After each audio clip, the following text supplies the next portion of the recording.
The crosshairs settled on the woman's back as she stumbled through the undergrowth, blood seeping through her torn jacket. Three armed men closed in their boots, crushing dead leaves in the darkness. She had nowhere left to run until a shadow moved between the trees. The hunters didn't know they'd just entered the territory of Daniel Hayes, a single father who'd buried his Navy SEAL past along with his wedding ring. Tonight, that past was about to claw its way back to the surface. Stay with me to see how one man's quiet life explodes into chaos when the woman he saves brings war to his doorstep. Comment your city below. I'd love to know how far this story travels.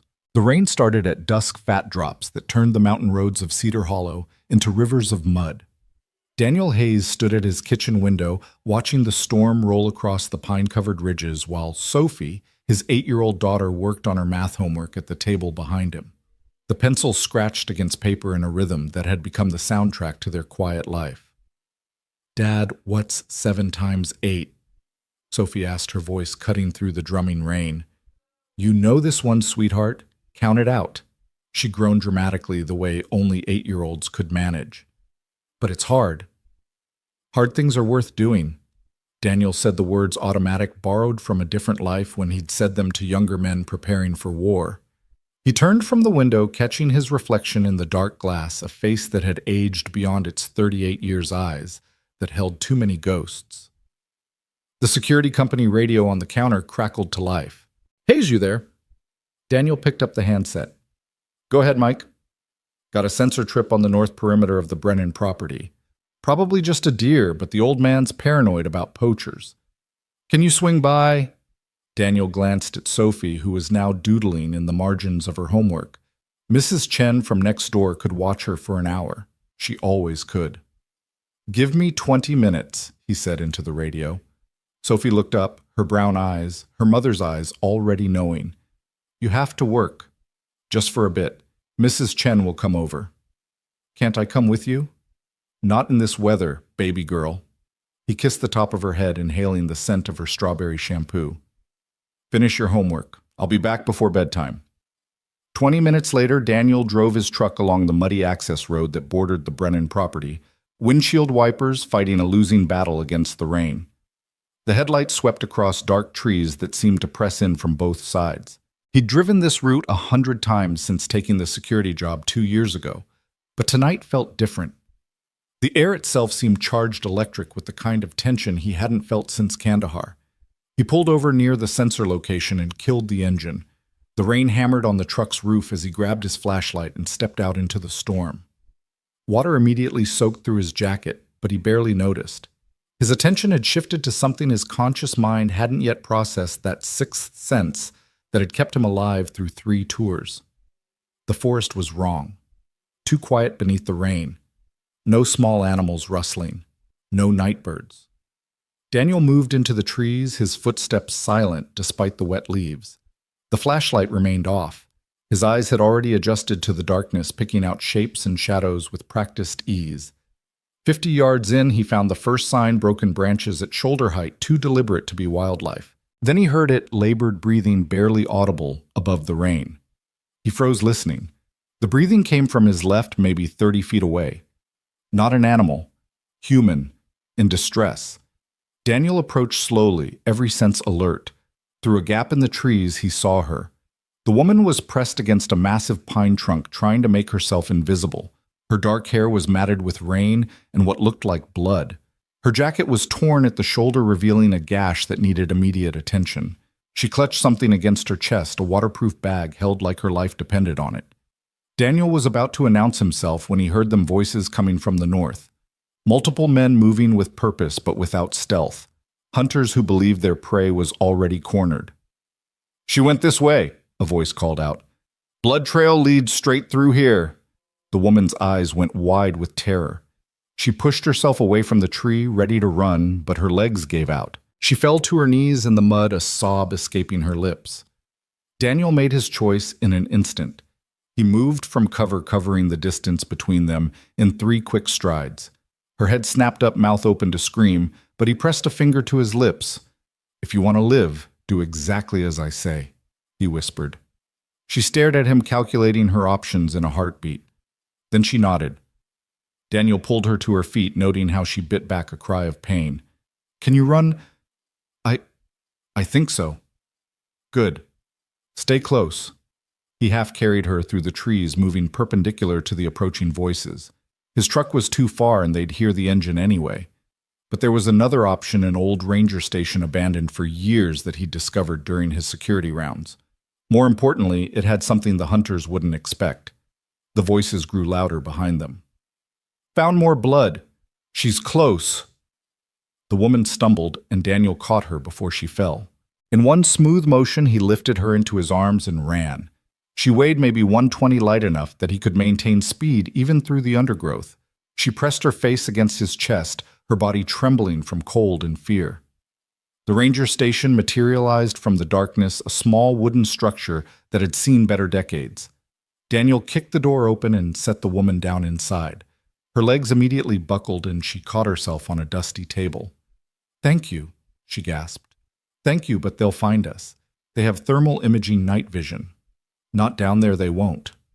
Daniel pulled aside a moldy rug, revealing a trapdoor he'd discovered months ago. The station had been built over an old Cold War-era bomb shelter, one of dozens scattered through these mountains. Can you climb down a ladder? She nodded, though he could see the effort it cost her. What's your name? He asked as he helped her to the trapdoor. Elena Marquez. I'm Daniel. Now climb. She descended into darkness and Daniel followed, pulling the trapdoor shut above them. He felt along the wall until he found the battery-powered lantern he'd left here months ago, a habit from his old life. Always have a cache, always have an exit. The shelter was small, maybe 10 by 12 feet, with concrete walls that wept moisture, but it was invisible to thermal imaging, and the foot of concrete and earth above them would muffle any sound. Elena collapsed against the wall, the waterproof bag still clutched to her chest. In the lantern light, Daniel could see her more clearly. Mid-30s Hispanic features with the kind of athletic build that suggested she was used to taking care of herself. The gash on her shoulder was deep but clean. No arterial damage. I need to look at that wound, he said. She nodded, exhausted. Daniel found the first aid kit he'd stashed here, another old habit, and went to work. She hissed as he cleaned the cut but didn't pull away. This needs stitches, he said. Are you a doctor? No, but I've had practice. Above them, footsteps thundered across the wooden floor. Elena tensed, but Daniel remained calm, continuing to work on her shoulder. Voices filtered down, muffled but audible. Building's empty, Marcus. Marcus. Daniel filed the name away. She didn't just vanish, another voice said, deeper, authoritative. This had to be Marcus. Check again. We've been through it twice. Maybe she doubled back. A long pause, then, spread out. She's wounded, scared, and alone. She won't get far. The footsteps moved away, but Daniel knew they wouldn't go far. These men were professionals. He could tell by how they moved, how they communicated. They'd establish a perimeter wait for dawn. They'll be back, Elena whispered. Let them come. Daniel finished bandaging her shoulder. Tell me who they are. She was quiet for so long he thought she wouldn't answer. Then, private military contractors, Blackstone Solutions. Daniel's hand stilled. He knew that name, knew their reputation. They did the dirty work that governments couldn't officially sanction. Why are they after you? Elena looked at the waterproof bag in her lap. I have something they want. Something they'll kill for. What is it? She met his eyes, and he saw a flash of steel beneath the exhaustion. Proof that they murdered my father, among other things. Daniel sat back on his heels. He'd wanted a quiet life, a safe place to raise Sophie after everything that had happened. But looking at this woman wounded, hunted, but unbroken, he knew that life had just ended. My daughter, he said suddenly. I need to call. No. Elena grabbed his wrist. They'll be monitoring all cell signals in the area. Any call you make will lead them right to whoever you're calling. The words hit him like a physical blow. Sophie was at home with Mrs. Chen unprotected.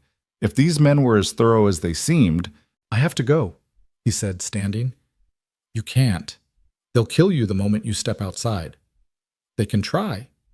Elena struggled to her feet. You don't understand. These aren't ordinary mercenaries. They're ex-special forces Delta SEALs. Good, Daniel said quietly. Then it'll be a fair fight. Something in his tone made her step back. For the first time since he'd found her, she really looked at him, saw the scars on his hands, the way he moved with economical precision, the absolute lack of fear in his eyes. "Who are you?" she whispered. "Someone who made a promise to keep his daughter safe." He moved to the ladder. "Stay here. Don't come out no matter what you hear." "Wait!" She pulled something from the waterproof bag, a photograph. "This was my father, Captain Miguel Marquez, Navy Intelligence." Daniel took the photo, and the world tilted. He knew that face had served with him on a classified operation in Syria 8 years ago. Miguel had been a good man, one of the few intelligence officers the teams actually trusted. "When did he die?" Daniel asked, his voice rough. 6 months ago. They said it was a training accident. It wasn't. Elena's eyes widened. "You knew him?" "Yeah, I knew him." Daniel handed back the photo. "Stay here. I'll be back." He climbed the ladder, listened at the trapdoor for a full minute, then eased it open. The ranger station was empty, but through the window he could see flashlights moving through the trees. They were searching in a grid pattern, methodical and patient. Daniel slipped out the back door and melted into the forest. The rain had lessened to a drizzle, which made moving silently both easier and harder. Easier because the soft patter covered small sounds. Harder because the men hunting Elena would be able to hear better too. He counted 4 lights, which meant at least 4 men, but there would be others probably stationed on the roads watching for vehicles. They'd have night vision, body armor, automatic weapons, all the advantages, except one. They didn't know he was here. Daniel circled wide, moving through the forest like a ghost. His feet found silent paths between leaves and twigs, his body flowing around obstacles rather than pushing through them. It took him 15 minutes to work his way behind the nearest searcher. The man was good maintaining proper spacing from his teammates, checking his 6 regularly, but he was focused on finding a wounded woman, not expecting a hunter to become prey. Daniel struck from behind his arm, snaking around the man's throat in a blood choke. The man had a fraction of a second to tense before his brain shut down from lack of oxygen. Daniel lowered him silently to the ground, zip-tied his hands and feet with the man's own restraints, and gagged him with tactical tape from the man's vest. 1 down. He took the man's radio earpiece and night vision goggles. The chatter in his ear was professional disciplined. "Sector 3 clear moving to 4. Copy. Sector 2 clear. Maintain spacing. She's here somewhere." Daniel keyed the radio. "Sector 5 clear." He'd mimicked the unconscious man's slight Texas drawl perfectly, another skill from another life. "Roger that, Thompson." Thompson. Now he had a name to go with the unconscious face. Daniel moved toward the next searcher, but something made him freeze. A new voice on the radio, one that made his blood run cold. "All units be advised. We've identified the Good Samaritan. Daniel Hayes, former SEAL Team 6, lives about 3 miles from here. Divorced 1 daughter. I want a team on his house now." The words hit Daniel like a sledgehammer. They knew who he was. Somehow they'd identified him, which meant Sophie. The careful, methodical approach vanished. Daniel broke into a run, no longer caring about silence. He had to get to his daughter. "Movement Sector 4. Converge all units, converge." Muzzle flashes lit up the forest. Bullets whined past Daniel's head, shredding bark from trees. He zigzagged, using the trees as cover, returning fire with Thompson's weapon. The night vision goggles turned the forest into a green-tinged hellscape of shadows and light. He's got NVGs switched to white light. Tactical lights blazed to life, destroying his night vision advantage. Daniel ripped off the goggles and kept running. His truck was just ahead. The windshield exploded as bullets tore through it. Daniel dove and rolled, coming up behind the engine block. They had him pinned. "Daniel Hayes." The voice belonged to Marcus. He recognized it from the ranger station. "We have no quarrel with you. Give us the woman and you can walk away."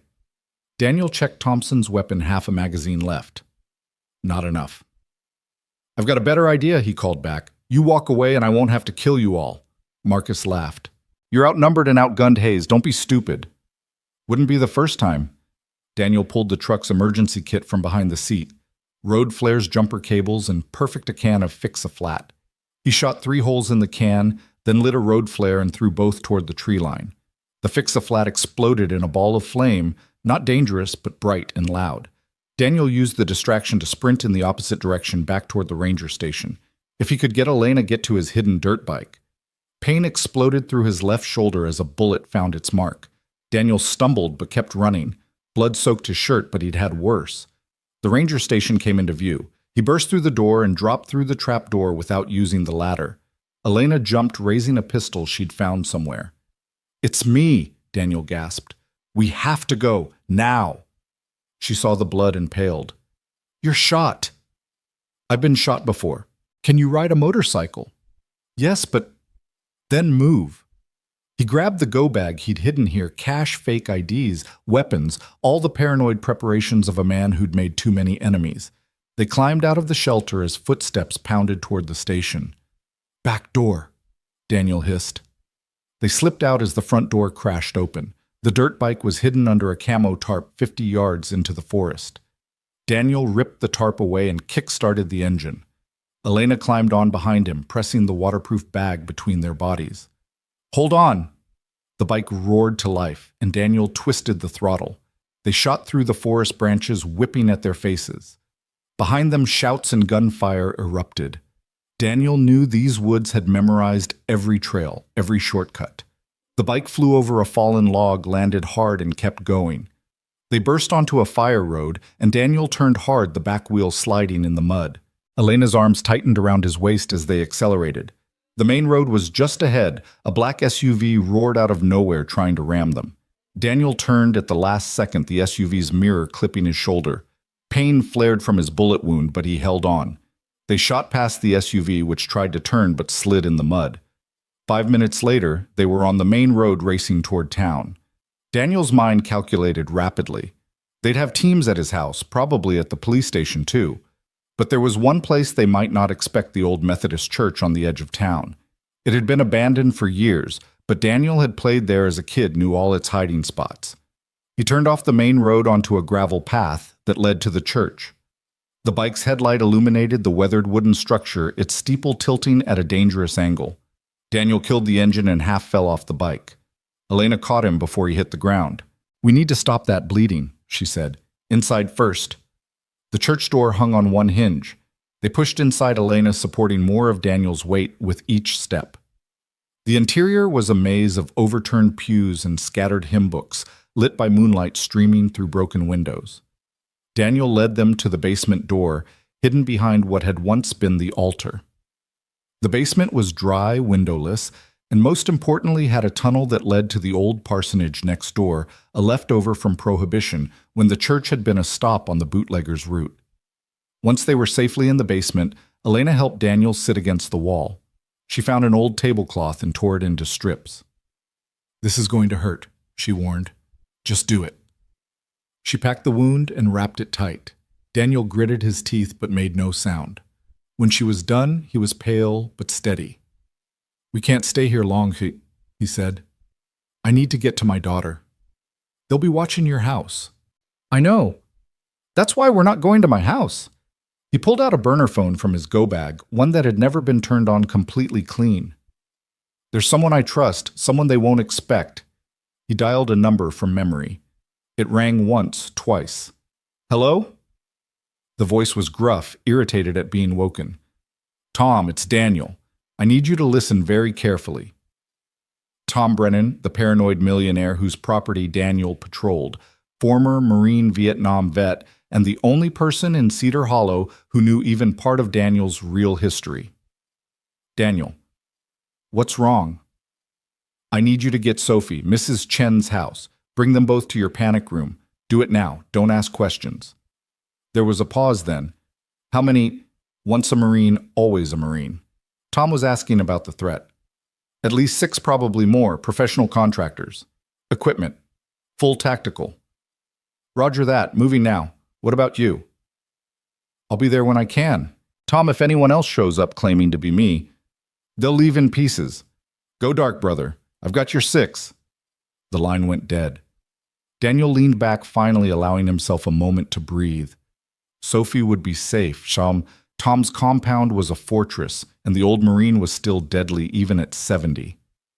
"Thank you," Elena said quietly. "You didn't have to—" "Yeah, I did." Daniel looked at her. Really looked at her for the first time. Even bloodied and exhausted, there was something unbreakable about her. "Your father saved my life once. Syria 8 years ago. My team was compromised about to walk into an ambush. Miguel broke protocol to warn us." Elena's eyes filled with tears. "He never told me about his operations." "He couldn't, but he was a good man, one of the best." Daniel shifted, wincing at the pain in his shoulder. "So what's really in that bag? What got him killed?" Elena was quiet for a long moment, then opened the waterproof bag. Inside were documents, photographs, and a hard drive. "My father was investigating something called Operation Prometheus," she said, "a black ops program that was supposed to be shut down 5 years ago. Only it wasn't. It was privatized, sold to the highest bidder. Blackstone Solutions has been running unauthorized operations on U.S. soil, eliminating witnesses, journalists, anyone who got too close to the truth." She pulled out a photograph and handed it to Daniel. His blood ran cold. It was him, 5 years younger, in full tactical gear. Standing next to him was Marcus, the same Marcus hunting them now and in the background.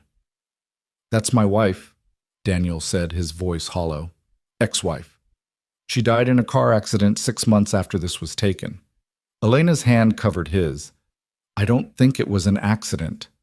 The words he'd never let himself think, the suspicion he'd buried with grief and guilt. Sarah's death had been too convenient, too clean.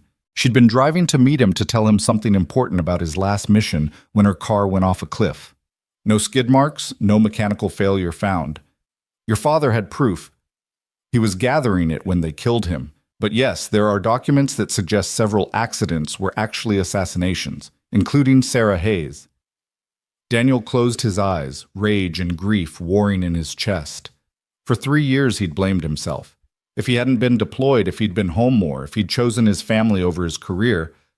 But if Elena was right, if Sarah had been murdered— "I'm going to kill them all," he said quietly. "No." Elena gripped his hand tighter. "We're going to expose them. My father didn't die for revenge. He died for justice." "Justice?" Daniel laughed bitterly. "You think anyone cares? You think the government doesn't already know? Some do. Some are part of it. But there are others, good people who just need proof. FBI, DOJ, even some in the CIA who've been trying to shut this down for years." She pulled out a phone, not a regular phone, but a military-grade encrypted satellite phone. "I have a contact, someone my father trusted. If we can get this evidence to them, they'll bury it. They always do. Not this time. This time we have names, dates, financial records. We have recorded conversations, orders for assassinations, proof of money transfers. This time we have everything." Daniel stared at the documents spread before them. Part of him wanted to burn it all, take Sophie and run, start over somewhere else. But the larger part, the part that had once sworn an oath to defend his country against all enemies, foreign and domestic, knew he couldn't walk away. "All right," he said, "but we do this my way. First we get Sophie somewhere safe, really safe, not just Tom's compound. Then we make copies of everything set up dead man switches. If they take us out, this information goes everywhere. WikiLeaks, every major newspaper, every government watchdog." "Agreed. But Daniel, there's something else you need to know." The way she said it made his skin crawl. "Marcus Kane, the man leading the team hunting us, he was part of your unit. SEAL Team 6. The name hit like a hammer. Marcus Kane. They'd called him Reaper for his kill count. They'd served together for 2 years before Marcus had gone private sector, chasing the big money. "He knows how I think," Daniel said, "how I operate. But you know him too." "I knew who he was. I'm not sure anyone really knows who he is now." Daniel struggled to his feet. "We need to move. They'll expand their search grid, and this is too obvious a hiding spot. Can you ride?" "I can do whatever I need to do." They gathered the documents and made their way through the tunnel to the parsonage. The old house was a skeleton of its former self, but it provided cover as they made their way to the edge of the property. Daniel's shoulder screamed with every movement, but he pushed through. He'd operated with worse injuries. The mission came first always. There, Elena pointed to a truck parked on the street, one of those anonymous work vehicles that no one looked at twice. Too convenient, Daniel said. Could be surveillance. But as they watched, a drunk stumbled out of a nearby bar and climbed into the truck, fumbling with his keys. Daniel made a decision. Stay here. He approached the truck as the drunk finally got the key in the ignition. Daniel knocked on the window. The man rolled it down, squinting. Yeah. You've had too much to drink, friend. How about I call you a cab? Mind your own. Daniel's hand shot through the window, pressing a pressure point that dropped the man into unconsciousness. He opened the door, caught the man before he fell, and positioned him in the passenger seat. To anyone watching, it would look like he'd passed out. Get in, he called to Elena. She ran over and climbed in as Daniel started the truck. They drove away slowly, just another work truck heading home after a long day. Where are we going? Elena asked. Tom's first. I need to see my daughter. Then we end this. The radio in the truck crackled. It was tuned to the police frequency. Daniel was about to turn it off when he heard, "All units be advised. We have reports of shots fired at the Brennan compound. Multiple casualties reported." Daniel's foot slammed on the accelerator. The truck surged forward, engine roaring. They found them, Elena said. No, Tom would never let them take him alive, and they couldn't breach his defenses without... Daniel's mind raced. Unless they had someone inside, someone Tom trusted. The truck tore through the quiet streets of Cedar Hollow, Daniel taking corners at dangerous speeds. His shoulder was bleeding through the makeshift bandage, but he didn't care. Sophie was all that mattered. They created a hill and the Brennan compound came into view. It was ablaze. The main house was engulfed in flames, black smoke billowing into the night sky. Fire trucks were just arriving, but Daniel could see bodies on the lawn, Tom's security guards. No, Daniel breathed. He brought the truck to a screeching halt and jumped out running toward the inferno. Elena followed, shouting his name, but he couldn't hear her over the roaring in his ears. A firefighter tried to stop him. Daniel dropped him with a single punch and kept going. The heat was overwhelming, but he pushed forward, screaming Sophie's name. Then he saw him, Marcus Kane, standing by a black SUV, watching the flames with satisfaction. Their eyes met across the chaos, and Marcus smiled. He mouthed 2 words, "Too late." Daniel's world went red. He charged toward Marcus, but strong arms caught him from behind. Police officers, firefighters, all trying to restrain him. "Sir, you can't—" "My daughter is in there," Daniel roared, throwing men off like they weighed nothing. "Sophie. Oh." Then he heard it, a small voice calling from behind him. "Daddy!" Daniel spun around. There, standing next to Tom Brennan's ancient pickup truck, was Sophie. Dirty, scared, but alive. Mrs. Chen stood next to her, both of them wrapped in emergency blankets. Daniel ran to them, falling to his knees and pulling Sophie into his arms. She buried her face in his chest, sobbing. "I was so scared," she whispered. "The bad men came, but Mr. Tom, he got us out through a tunnel. He went back for his dogs, and then the house exploded."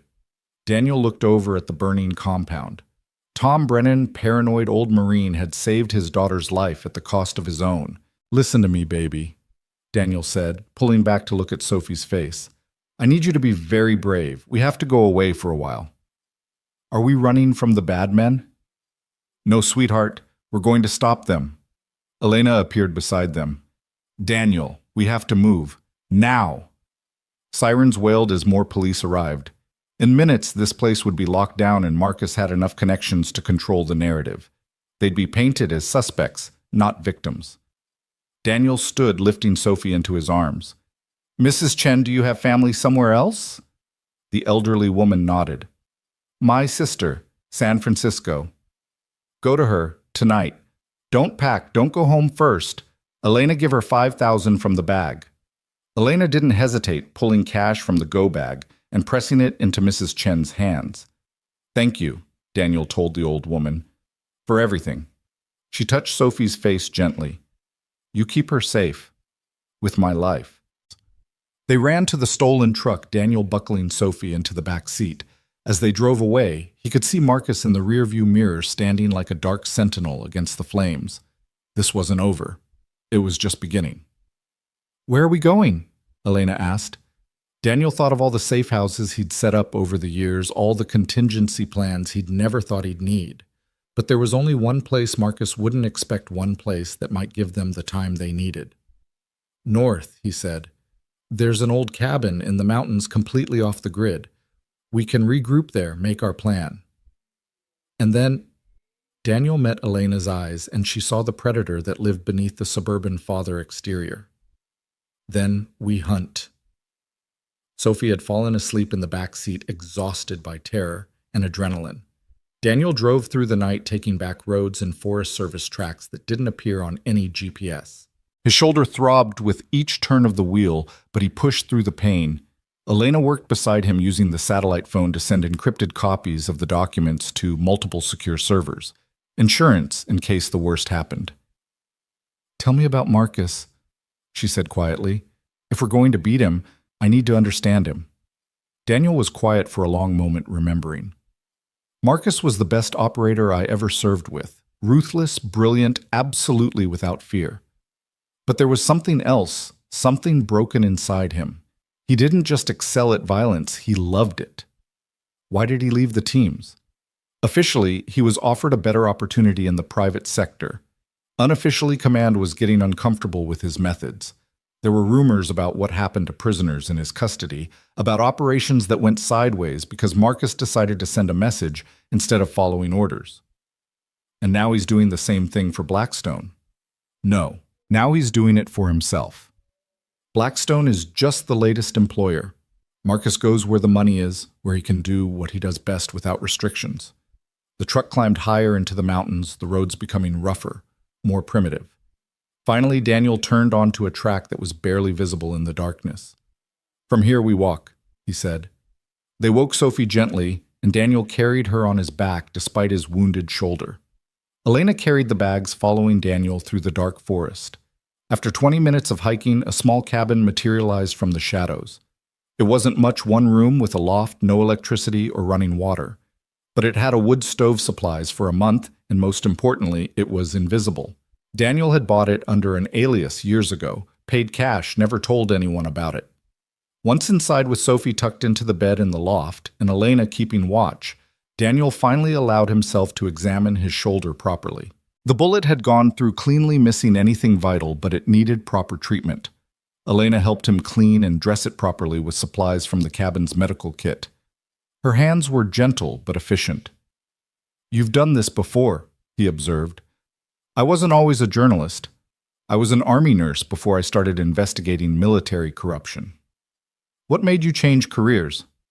"I saw too many good soldiers die for bad reasons. Someone needed to ask why." Daniel studied her face in the lamplight. There was strength there, but also compassion. It was a dangerous combination, the kind that made people take on fights they couldn't win.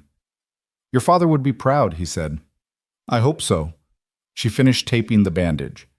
"Daniel, I need to ask you something. The operation you were on with my father, Operation Prometheus, what really happened?" Daniel leaned back, memories flooding back. "We were told it was a capture/kill mission. High-value target in Syria, someone selling chemical weapons to terrorists. But when we got there," he shook his head, "it was a family, parents, 3 kids. Your father tried to abort the mission, said the intelligence was wrong, but Marcus followed the original orders. He killed them. All of them. Said dead witnesses couldn't contradict the official story." Elena's face paled. "And my father reported it up the chain. There was an investigation, supposedly, but nothing happened to Marcus. He left the team 6 months later with full honors and a lucrative contract with Blackstone. And my father kept investigating. Until they killed him for it." They sat in silence for a moment, the weight of the truth heavy between them. "We're going to stop them," Elena said finally. "All of them. It won't bring back the dead." "No, but it might save the living." Daniel looked up at the loft where Sophie slept. His daughter, innocent of all this violence and corruption. She deserved a world where men like Marcus Kane couldn't operate with impunity. "All right," he said. "Tomorrow we start planning. We'll need resources, allies, and a way to get this information to someone who can actually do something with it. I have contacts." A sound outside made them both freeze. Footsteps on leaves, trying to be quiet, but not quite succeeding. Daniel moved silently to the window, peering out into the darkness. 3 figures moving toward the cabin in tactical formation. "They found us," he whispered. "Get Sophie. Back door. Now." Elena moved toward the ladder, but it was too late. The front door exploded inward and men in tactical gear stormed in. Daniel reacted instantly, grabbing the nearest attacker and using him as a shield as the others opened fire. The cabin filled with the deafening sound of automatic weapons. Daniel threw the man he was holding into the others and dove for his rifle. He came up firing, dropping one attacker with a double tap to the chest. The man's body armor absorbed the rounds, but the impact knocked him down. Elena had grabbed a pistol and was returning fire from the loft, keeping the attackers' heads down while shielding Sophie with her body. "Go!" Daniel shouted. "Window." She didn't hesitate. Elena grabbed Sophie and jumped through the loft window, a 15-foot drop to the ground below. Daniel heard them hit and keep running. He laid down covering fire and followed, diving through the main floor window as bullets shredded the wall where he'd been standing. He hit the ground hard, his wounded shoulder screaming, but rolled to his feet and ran. "Daddy!" Sophie's terrified voice cut through the darkness. Daniel found them 20 yards into the forest, Elena trying to carry Sophie while limping badly. She'd injured her ankle in the fall. "Here!" He scooped Sophie up with his good arm. "This way." They ran deeper into the forest, the sounds of pursuit close behind. Daniel knew these woods had walked them 100 times, but their pursuers had night vision and were gaining ground. Then he remembered the old mine shaft abandoned for 50 years. It was dangerous, unstable, but it might be their only chance. "Trust me," he told Elena, and led them to what looked like solid ground covered in leaves. "Jump when I do," he said, and then stepped into nothing. They fell 8 feet into darkness, landing in a pile of decades-old mining debris. Sophie cried out, but Daniel covered her mouth gently. "Shh, baby, we have to be quiet." Above them, footsteps approached. Daniel could see flashlight beams dancing across the opening. "They came this way," a voice said. "Track's clear. Check the perimeter. They couldn't have gone far." The footsteps moved away, but Daniel knew they'd be back. The mine shaft extended deeper into the mountain he'd explored it once years ago. It was dangerous, but staying here was certain death. "Can you walk?" he asked Elena. She tested her ankle. "I think so." They moved deeper into the mine, Daniel using his phone's flashlight sparingly. The tunnel was narrow, forcing them to move single file. Sophie whimpered, terrified of the darkness and the tons of rock above them. "It's okay, sweetheart," Daniel whispered. "Remember the story I used to tell you about the brave princess who went underground to fight the dragon?" "This isn't a story," Sophie sobbed. "No," Daniel agreed. "But you're still brave." They kept moving, the tunnel branching and twisting. Daniel tried to remember the layout from his previous exploration, but everything looked the same in the darkness. Then he heard the sound of running water. "This way!" The tunnel opened into a larger chamber where an underground stream had carved a channel through the rock. The water was freezing, but it led out. Daniel remembered it emerged near a waterfall 2 miles down the mountain. "We have to go through the water," he told them. "Daniel, she's 8 years old," Elena protested, "and if we stay here, she won't make it to 9. The harsh truth silenced any argument. Daniel lifted Sophie onto his back. "Hold on tight, baby. Don't let go no matter what." They entered the stream. The water was knee-deep and moving fast, the current trying to pull them off their feet. The cold was shocking, like thousands of needles piercing their skin. Sophie gasped, but didn't cry out. They waded through the darkness, the stream gradually deepening. Soon it was up to Daniel's chest, and he had to hold Sophie higher to keep her head above water. Elena struggled beside them, her injured ankle making each step agony. Then they heard voices echoing from the tunnel behind them. Their pursuers had found the mine. "Faster," Daniel urged. The stream turned into rapids, the water white and violent. Daniel grabbed Elena's hand just as the current swept her off her feet. For a terrifying moment, he was holding both of them against the force of the water, his wounded shoulder feeling like it was tearing apart. Then the bottom dropped out. They plunged down a waterfall, falling through darkness into a deep pool. Daniel kept his grip on Sophie, turning his body to take the impact. They hit hard, the cold water driving all breath from their lungs. Daniel kicked toward the surface, his lungs burning. They broke through, gasping. Sophie was coughing, but conscious. Elena surfaced beside them, spluttering. "Swim for the shore," Daniel commanded. They dragged themselves onto a rocky beach, shivering violently. They were outside the mine entrance now, 100 feet above them, but they couldn't stop. The cold would kill them as surely as bullets if they didn't find shelter and warmth. Elena pointed to lights in the distance, a house maybe a quarter-mile away. They stumbled toward it, Daniel carrying Sophie, who was now semi-conscious from cold and exhaustion. The house was small, modest, with smoke rising from the chimney. Daniel didn't hesitate. He kicked in the door. An elderly man jumped up from his chair, reaching for a shotgun, but froze when he saw them. A wounded man carrying a child, a limping woman, all of them soaked and shivering. "Please," Daniel said, "we need help." The old man lowered the shotgun. "Jesus Christ, Mary, get blankets and the medical kit." An elderly woman appeared, took one look at them, and immediately went into caretaker mode. Within minutes, they were wrapped in blankets by the fire, hot soup pressed into their hands. "Should I call an ambulance?" the old man asked. "No," Daniel and Elena said simultaneously. The old man studied them more carefully. "You're that family from the news. The ones they're saying started the fire at the Brennan place." "We didn't," Elena started. "I know," the old man interrupted. "Tom Brennan was my friend for 40 years. He called me tonight, told me if anyone showed up looking like they'd been through hell, I was to help them." He pulled out a set of keys. His backup plan. "There's a truck in my barn supplies in the bed. He said you'd know where to go." Daniel closed his eyes, gratitude and grief warring in his chest. Even in death, Tom was watching his six. "Thank you," he managed. "Don't thank me. Just stop whoever did this to Tom." They changed into dry clothes the couple provided. Daniel's shoulder was properly treated, and Sophie was bundled into multiple layers. The old man's wife made them take food water and a thermos of hot coffee. "Where will you go?" she asked. "Better you don't know," Daniel replied. The truck was old but solid, with a full tank and supplies for a long journey. As they drove away, Daniel saw the old couple standing in their doorway watching them go. Good people who'd risked everything to help strangers. "Where did Tom mean for us to go?" Elena asked. Daniel smiled grimly. "He had a brother in Montana, former CIA. If anyone can help us get this information to the right people, it's him." "That's a long drive."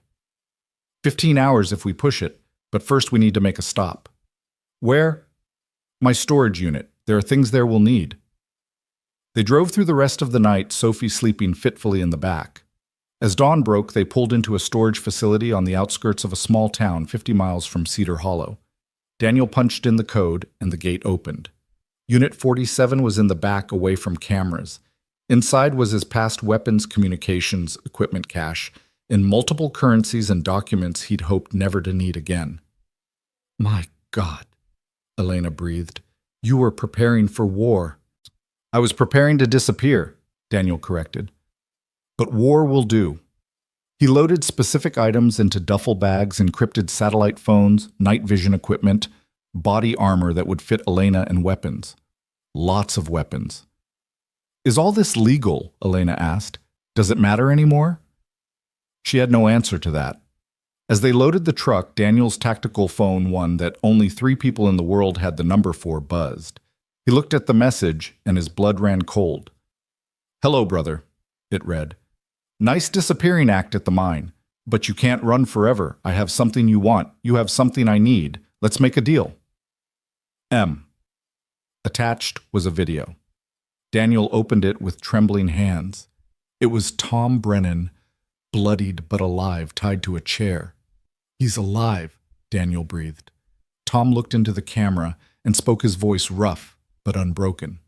"Daniel, don't you dare trade yourself for me. You protect that little girl. That's an order, Marine." Marcus's voice came from off camera. "Touching. But here's the thing, Daniel. I know you. You won't let him die. Storage Unit 47 wasn't it. You have 10 minutes before I start removing pieces of your friend." Daniel looked around. They'd been tracked. Probably had been since they left the mine. This had all been orchestrated to get them here. Get in the truck, he told Elena. Take Sophie and go. No, we're not splitting up. This is my fight. This became our fight the moment they killed my father. Elena's eyes blazed with determination. We do this together or not at all. Daniel wanted to argue, but there was no time. Marcus would make good on his threat. Sophie stays in the truck, he said. No matter what. Agreed. They positioned the truck for a quick escape. Sophie huddled in the back with strict instructions to stay down and hidden. Daniel and Elena took defensive positions behind concrete barriers. They didn't have long to wait. 3 SUVs roared into the storage facility surrounding them. Men in tactical gear deployed with military precision. And then Marcus Kane stepped out. He hadn't changed much in 5 years, same cold eyes, same predator's grace. He was holding a tablet showing Tom still alive, but clearly in pain. Daniel, Marcus called out, it's been too long. Not long enough, Marcus laughed. Come now, is that any way to greet an old teammate? We bled together, brother. We're not brothers, we never were. No, Marcus agreed. I was always better. That's why they chose me for Prometheus. You were too soft, too bound by rules and conscience. Those weren't rules. They were principles. Principles. Marcus spat the word. Your principles got Sarah killed. The words hit like a physical blow. Daniel's finger tightened on his trigger. Oh, you didn't know, Marcus continued. She was going to expose the program. Somehow, she'd gotten access to classified files. We gave her a chance to walk away, but she was just like you, too principled, so we had to remove her from the equation. Daniel stood up from cover, his rifle aimed at Marcus's head. Every man in the facility raised their weapons in response. There it is, Marcus said softly.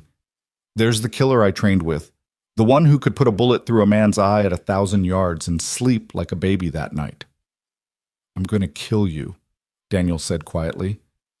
Eventually, but not today. Today you're going to give me the evidence the woman has, and I'm going to let you walk away. You can take your daughter and disappear. New identities, new life far from all this. And Tom made his choice when he helped you, but I'm feeling generous. The evidence for both your lives. Elena stepped out from her cover, the waterproof bag in her hands. You want this? Marcus's eyes gleamed. Very much. Then come get it. She pulled out a lighter and held it to the bag. One step closer and it all burns. You're bluffing. That's your father's legacy. My father's legacy is standing up to men like you. The flame danced closer to the bag. So here's our counteroffer. You release Tom, you and your men leave, and we all walk away. Otherwise everything burns and you explain to your employers how you lost the evidence. Marcus considered this, then smiled. You know what? You're right. He raised his tablet and pressed something. On the screen, Tom Brennan jerked once, then went still. A red hole appeared in his forehead. No, Daniel roared. Now you have nothing to bargain with, Marcus said calmly. And I'm done playing games. What happened next occurred in slow motion and lightning speed simultaneously. Daniel fired his bullet, catching the man next to Marcus in the throat. Elena threw the bag not at Marcus, but high into the air and dove for cover. The facility erupted in gunfire. Daniel moved like water, like death itself. He flowed between vehicles using angles and cover, picking off targets with mechanical precision. This wasn't the suburban father anymore. This was the warrior, the predator, the angel of death he'd once been. Elena fought beside him, not with his skill, but with desperate courage. She wounded 2 men, kept others pinned down, bought Daniel the time he needed. Bodies fell. Blood painted the concrete, and through it all Marcus stood untouched, watching with something like pride. That's it, he called out over the gunfire. That's the Daniel I remember, the one who killed 17 men in Ramadi with nothing but a knife and rage.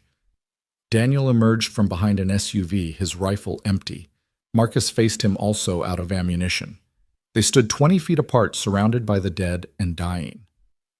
Just you and me now, Marcus said, dropping his empty weapon, the way it should have been years ago. They moved simultaneously, meeting in a clash of fists and fury. Marcus was skilled, brutal, going for killing blows with every strike. But Daniel had something Marcus didn't, something to protect someone to fight for.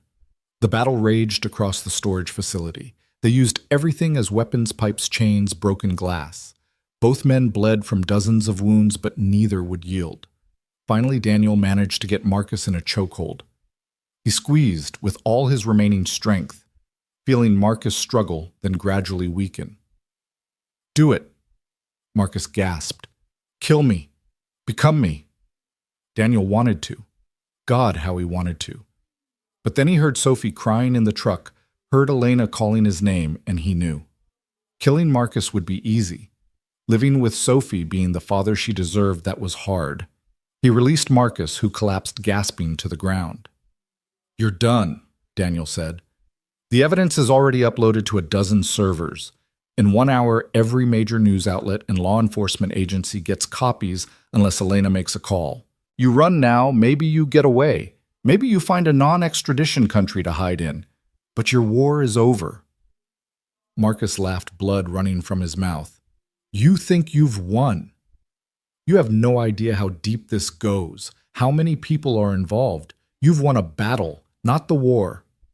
Then we'll fight the war, but you won't be part of it." Daniel turned his back on Marcus and walked toward Elena and Sophie. It was the hardest thing he'd ever done, showing mercy to the man who'd killed Sarah, who'd killed Tom. But it was also the most important. He wasn't going to become Marcus Kane. The knife entered his back just below the shoulder blade. Daniel gasped, stumbling forward. He heard Elena scream, heard Sophie cry out, "Daddy!" But all he could focus on was Marcus's voice in his ear. "You always were too soft." Daniel spun the knife still in his back and struck Marcus's throat with the edge of his hand. It was a killing blow delivered with precision. Marcus's eyes widened in surprise, then acceptance. He fell to his knees, then forward, and moved no more. Daniel collapsed beside him, his vision darkening. Elena was there, pressing something against the wound, shouting for him to stay with her. Sophie's face appeared above him, tears streaming down her cheeks. "It's okay, baby," he whispered. "It's okay." "The ambulance is coming," Elena said. "Hold on." Daniel could hear sirens in the distance. He looked at the bag Elena had thrown. It had landed safely on top of a truck intact. "Make the call," he told her. "Send everything. End this." Elena pulled out the satellite phone with bloody hands and made the call. Across the country, servers activated, files transferred, and the truth began to spread like wildfire. As the ambulance arrived and paramedics swarmed around him, Daniel held Sophie's hand and felt something he hadn't experienced in years. Peace. The war wasn't over. There would be investigations, trials, more danger to come. But for now, in this moment, holding his daughter's hand while Elena stood guard over them both. Daniel Hayes was no longer running from his past or fighting alone. He had found something worth living for, worth fighting for, worth bleeding for. He had found family. The hospital room smelled of antiseptic and fear. Daniel drifted in and out of consciousness, aware of Sophie's small hand in his, of Elena's voice, arguing with someone in the hallway. The knife had missed his lung by millimeters, the doctor said. Lucky, they called him. Daniel didn't feel lucky. He felt the weight of Tom Brennan's death, of all the deaths pressing down on him like a physical thing. "Mr. Hayes," a woman's voice unfamiliar. Daniel opened his eyes to find a FBI agent standing at his bedside, badge displayed. "I'm Special Agent Rivera. We need to talk about what happened at the storage facility." "Not without a lawyer," Elena said from the doorway, her tone sharp enough to cut steel. "Ms. Marquez, 6 men are dead. We have surveillance footage of self-defense," Elena interrupted. "We've already provided all evidence to your office, to the DOJ, to everyone. You want to arrest someone, start with Blackstone Solutions." Rivera's expression softened slightly. "We're not here to arrest anyone. In fact, we're here to protect you. The files you released, they've caused quite a stir. There are a lot of powerful people who want you silenced." Daniel tried to sit up, wincing at the pain that shot through his back. "Where's my daughter?" Safe," Rivera assured him. "We have agents with her in the children's wing. Ms. Marquez insisted on a separate, secure area." Smart. Elena had learned fast that trust was a luxury they couldn't afford. Daniel looked at Rivera more carefully. Mid-40s, competent with the kind of tired eyes that came from seeing too much corruption and being unable to stop it. "You knew," he said. "Your agency knew about Prometheus." Rivera was quiet for a moment. "Some of us suspected, but suspicion isn't evidence. What you've provided, it's going to change everything." "Or nothing," Daniel countered. "How many investigations have been buried? How many witnesses have disappeared? This time is different." "Why?" "Because this time the whole world is watching." Rivera pulled out a tablet showing news feeds from around the globe. The leaked documents were everywhere, front-page headlines trending on social media, the subject of emergency congressional hearings. "You've started something that can't be stopped." Daniel wasn't convinced, but before he could respond, commotion erupted in the hallway. Shouting, then the sound of fighting. Rivera's hand went to her weapon. The door burst open. A man in a doctor's coat stood there, but Daniel recognized the stance, the way he held himself. "Operator." The man raised a silenced pistol. Rivera was fast, but not fast enough. The first shot took her in the shoulder, spinning her around. Elena launched herself at the attacker, but he backhanded her into the wall. The pistol swung toward Daniel. Time slowed. Daniel could see the man's finger tightening on the trigger, could calculate the trajectory of the bullet that would end his life. But he couldn't move fast enough, not with his injuries. The window exploded inward. A figure in black tactical gear swung through on a rappelling rope, firing before his feet even hit the floor. The fake doctor crumpled his shot, going wide. The tactical operator, Daniel couldn't see his face behind the balaclava, swept the room with his weapon, then spoke into a throat mic. "Package secure. One friendly wounded, need medical now." More operators flooded the room, setting up defensive positions. One knelt beside Rivera, applying pressure to her wound. The first operator approached Daniel's bed and pulled off his balaclava. Daniel's breath caught. He knew that face: Jake Morrison, former Delta Force, a man he'd worked with on 3 operations before Jake had supposedly died in Afghanistan. "Hey, brother," Jake said with a crooked smile. "Heard you could use some help." "You're dead," Daniel managed. "Officially. Unofficially, I work for people who've been trying to shut down Prometheus for years. People in the shadows who still believe in doing the right thing." "There's no such thing anymore." "Maybe not, but we're going to pretend there is." Jake helped Daniel sit up. "We need to move you, all of you. This won't be the last attempt. Where? Somewhere safe, really safe. Not witness protection safe, but black site safe. Until the hearings are over and everyone involved is either dead or behind bars." Daniel looked at Elena, who was holding a compress to a cut on her forehead. She nodded. They didn't have a choice. The move happened fast. Sophie was brought in, clinging to Daniel despite his injuries. They were loaded into an armored vehicle that had somehow appeared in the hospital's parking garage. The convoy that formed around them was impressive: multiple vehicles, air support, the works. "Your guardian angel has deep pockets," Elena observed. Jake, sitting across from them, shrugged. "Let's just say there are people in high places who are very interested in seeing justice done. People who've been waiting for someone like you to provide the ammunition they needed." "And what do they want in return?" Daniel asked. "Nothing was free, especially protection like this. Testimony, full disclosure.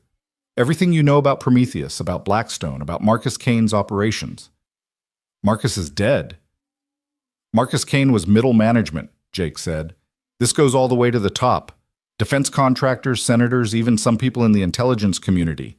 Your evidence started the fire, but testimony will fan the flames." The convoy wound through the mountains for hours, finally arriving at what looked like an abandoned ski resort. But Daniel could see the subtle signs: hidden cameras, reinforced structures, fields of fire carefully mapped. This was a fortress disguised as ruins. Inside it was anything but abandoned. State-of-the-art security, comfortable living quarters, even a playground for Sophie. Other people were there too, witnesses Daniel realized. Others who'd crossed Blackstone or similar organizations and lived to tell about it. "Welcome to Sanctuary," Jake said. "You'll be safe here until it's time to testify." "When?" Elena asked. 3 weeks. Congressional hearing, closed session at first, then public. The whole world will be watching." 3 weeks.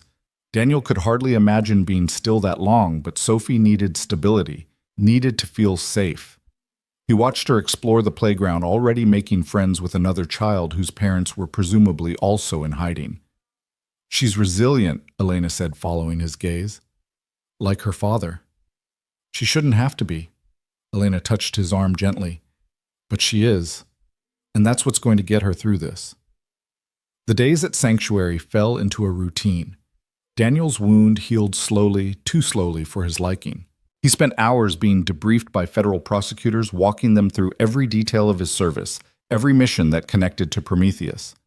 Elena did the same with her father's investigation, the two narratives weaving together to form a damning picture of corruption and murder. Sophie adapted as children do with remarkable resilience. She attended classes with the other children, protected and taught by security-cleared teachers. At night, she still had nightmares, still called out for Daniel, but less frequently as the days passed. It was during the second week that Elena found Daniel on the observation deck, watching the sunrise over the mountains. "Couldn't sleep," she asked. "Haven't been able to properly sleep in years." She stood beside him close enough that he could feel her warmth in the cold morning air. "What are you going to do when this is over?" "Assuming we survive it." "Assuming that." Daniel was quiet for a long moment. "I used to think I'd take Sophie somewhere remote, maybe Alaska or Montana. Somewhere we could disappear, but now—" He looked at Elena. "Running isn't living. Sophie deserves better than a father who's always looking over his shoulder." "So what's the alternative?" "Fight. Not with guns, but with truth. Make sure what happened to Tom, to Sarah, to your father, make sure it means something." Elena stepped closer, and Daniel found his arm going around her shoulders, natural as breathing. They'd been through hell together, saved each other's lives, and somewhere in the chaos, something had grown between them. "My father would have liked you," she said softly. "I'm not sure about that. I was part of the system he was fighting against." "No, you were a soldier. You followed orders until those orders went against everything you believed in. Then you stood up. That takes more courage than blindly following or blindly rebelling." Before Daniel could respond, Jake appeared on the deck. His expression was grim. "We have a problem," he said. "Someone leaked the location of the hearings. Blackstone's moving assets into position." "How many?"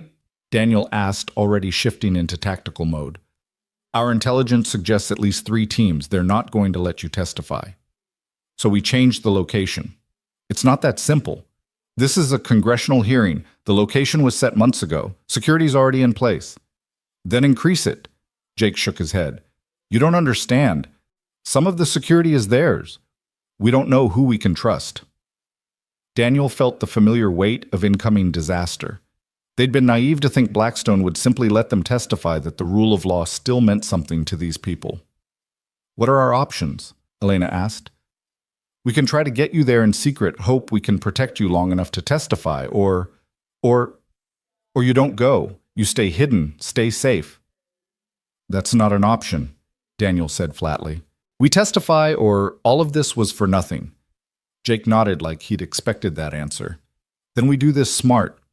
Multiple routes, decoy convoys, and a small team of people I trust absolutely." "How small?" 4 operators, including me. Any more, and we risk infiltration. 4 operators to protect them against 3 teams of Blackstone mercenaries. The odds were terrible, but Daniel had faced worse. "When do we leave?"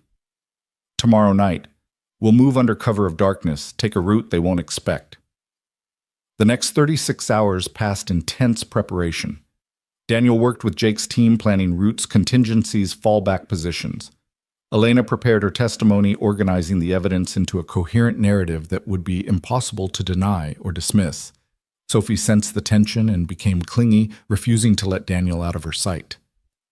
"Are the bad men coming back?" she asked as Daniel tucked her into bed the night before they were to leave. He wanted to lie to tell her everything would be fine, but she deserved better than comfortable lies. "Maybe. But I won't let them hurt you." "What about you? Will they hurt you?" Daniel kissed her forehead. "I'm pretty tough, baby girl, and I've got help this time." "Elena's helping." "Yeah, she is." Sophie considered this. "I like her. She's nice, and she makes you smile." "Does she?" "You don't smile much, Daddy, but when she's around you do." Out of the mouths of babes. Daniel hadn't realized it was so obvious, but Sophie was right. Despite everything, despite the danger and death that surrounded them, Elena made him remember what it felt like to hope. The morning of their departure dawned gray and cold, with snow beginning to fall. Perfect weather for what they had planned, the snow would provide cover and make aerial surveillance difficult. The convoy formed in the underground garage, 3 identical SUVs, all armored, all with tinted windows. Daniel, Elena, and Sophie would be in one, but even Jake's team wouldn't know which one until the last moment. "Remember," Jake said during the final briefing, "if we're hit, you don't stop. You don't try to help. You get to the safe house and wait for extraction. Clear." "Clear," Daniel confirmed, though he knew he'd never leave Jake or his team behind if it came to that. They loaded into the vehicles, Sophie clinging to her stuffed elephant, the one thing she'd managed to save from their old life. Elena sat beside them, her hand finding Daniel's as the convoy began to move. The first hour was quiet. They wound through mountain roads, the snow falling heavier now, visibility dropping. Jake's voice came through the radio, periodically checking in, confirming route changes. They were descending toward the interstate when it happened. The lead vehicle exploded, flipping through the air in a ball of fire. IED Daniel's mind cataloged automatically. The convoy scattered, training taking over. "Contact front," Jake's voice crackled through the radio. "Multiple shooters, elevated positions." The world erupted in gunfire. Bullets sparked off the armored glass of their SUV as the driver, one of Jake's men, threw the vehicle into a controlled skid, using it as cover. "Stay down!" Daniel shouted, pushing Sophie to the floor and covering her with his body. Through the windows, he could see muzzle flashes from the tree line. At least a dozen shooters positioned perfectly for an ambush. They'd known the route. Someone had leaked it. "We need to move," the driver shouted. "They'll have the road blocked ahead." "Off-road," Daniel commanded, "through the trees." The driver didn't hesitate, yanking the wheel hard right and plowing into the forest. Trees scraped against the vehicle branches, shattering against the reinforced windows. Behind them, the firefight continued, Jake and his team buying them time with their lives. They burst out of the trees onto another road, nearly colliding with a civilian pickup truck. The driver corrected tires, screaming, and accelerated toward the highway. "Jake, we're clear," Daniel said into the radio. "What's your status?" "About static." Then faintly, "Go. Safe house. We'll hold." The transmission cut off. Elena was already on the satellite phone calling for help, for backup, for anything.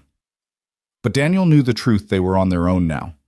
The safe house was 40 miles away, a nondescript house in a suburban neighborhood. They made it in 20 minutes, the driver pushing the damaged SUV to its limits. They pulled into the garage, the door closing behind them before the engine even stopped. "Everyone okay?" Daniel asked, checking Sophie for injuries. She nodded, tears streaming down her face, but unhurt. Elena had a cut on her cheek from flying glass, but nothing serious. The driver, Daniel, finally recognized him as Mitchell, former Marine Recon, was already setting up defensive positions. "They'll find us," he said. "That ambush was too well coordinated. They knew our routes, all of them." "How long do we have?" Daniel asked. "An hour, maybe 2. Not enough time for help to arrive, assuming help was even coming. Daniel made a decision. "You take Elena and Sophie," he told Mitchell. "Get them to the hearing." "No," Elena said immediately. "We're not splitting up." "Elena?" "No." Her voice was fierce. "We do this together or not at all. That's what you told me, remember." Before Daniel could argue, his phone buzzed. Unknown number. He almost ignored it, then answered on instinct. "Hello, Daniel." The voice was familiar but unexpected. Senator Patricia Walsh, chair of the Intelligence Committee. "Senator, I'm aware of your situation, the ambush, the leak it came from inside my committee. I'm handling it, but you need to know you're walking into a trap. The hearing compromised. But if you don't show they win, everything gets buried." She paused. "There's another way. The press is gathered outside the building. If you go public, if you testify in front of the cameras instead of behind closed doors, they can't stop you. They won't dare not with the whole world watching." "They'll try." "Yes, which is why I'm sending you help. Real help. Check your door in 30 seconds. The line went dead. Daniel looked at Mitchell, who shrugged and kept his weapon trained on the door. 30 seconds passed.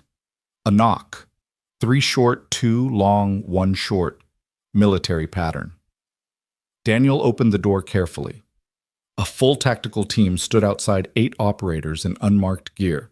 The lead operator removed his helmet, revealing a face Daniel knew well. Master Sergeant Roy Collins, his former team leader from SEAL Team 6. "Heard you could use some backup," Roy said with a grin. "You're supposed to be in Afghanistan." "Was. Until I saw what you released about Prometheus, about what they did to Sarah." Roy's expression hardened. "A lot of us have been waiting for a chance to make this right. Senator Walsh gave us that chance." Behind Roy, more vehicles pulled up. More operators, all former special forces, all men Daniel had served with or trained with, men who'd kept their honor when the system around them corrupted. "How many Daniel asked. 42, all volunteers, all ready to ensure you make it to that hearing." For the first time since the ambush, Daniel felt hope. Not just for survival, but for victory. "Then let's end this, Shep," he said. The convoy that formed was unlike anything that had protected them before. Not official, not sanctioned, but bound by something stronger than orders, loyalty to each other and to the truth. They moved through the city like a military operation, vehicles leapfrogging operators providing overwatch from rooftops. Blackstone's teams were waiting, of course. The first attack came 10 blocks from the Capitol building. RPGs and automatic weapons fire from multiple positions. But this time, Daniel's protectors were ready. Counter-snipers eliminated threats before they could engage. Electronic warfare specialists jammed remote detonators. It wasn't a fight. It was a statement. The second attack was more desperate. Blackstone operators in stolen police uniforms tried to establish a roadblock. Roy's team went through them like paper non-lethal, but decisive. They wanted these men alive, wanted them to testify about who gave their orders. By the time they reached the Capitol, the media had been alerted. Cameras were everywhere, broadcasting live as the convoy pulled up.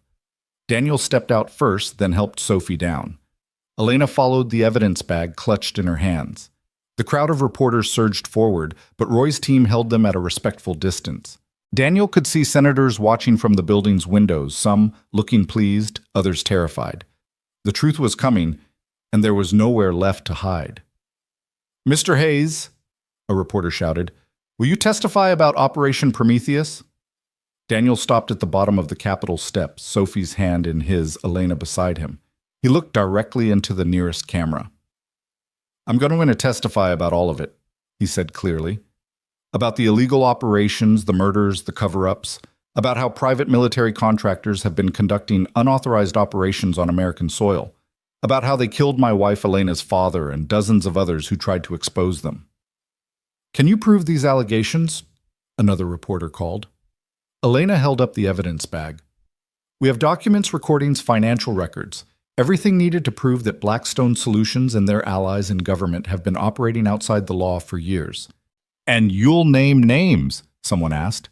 "Every single one," Daniel confirmed. They climbed the steps, Roy's team forming a protective corridor. At the top, Senator Walsh waited with Capitol Police real ones, this time carefully vetted. "Mr. Hayes, Ms. Marquez," she said formally, "the committee is ready for your testimony." "We testify publicly," Daniel said, "in front of the cameras."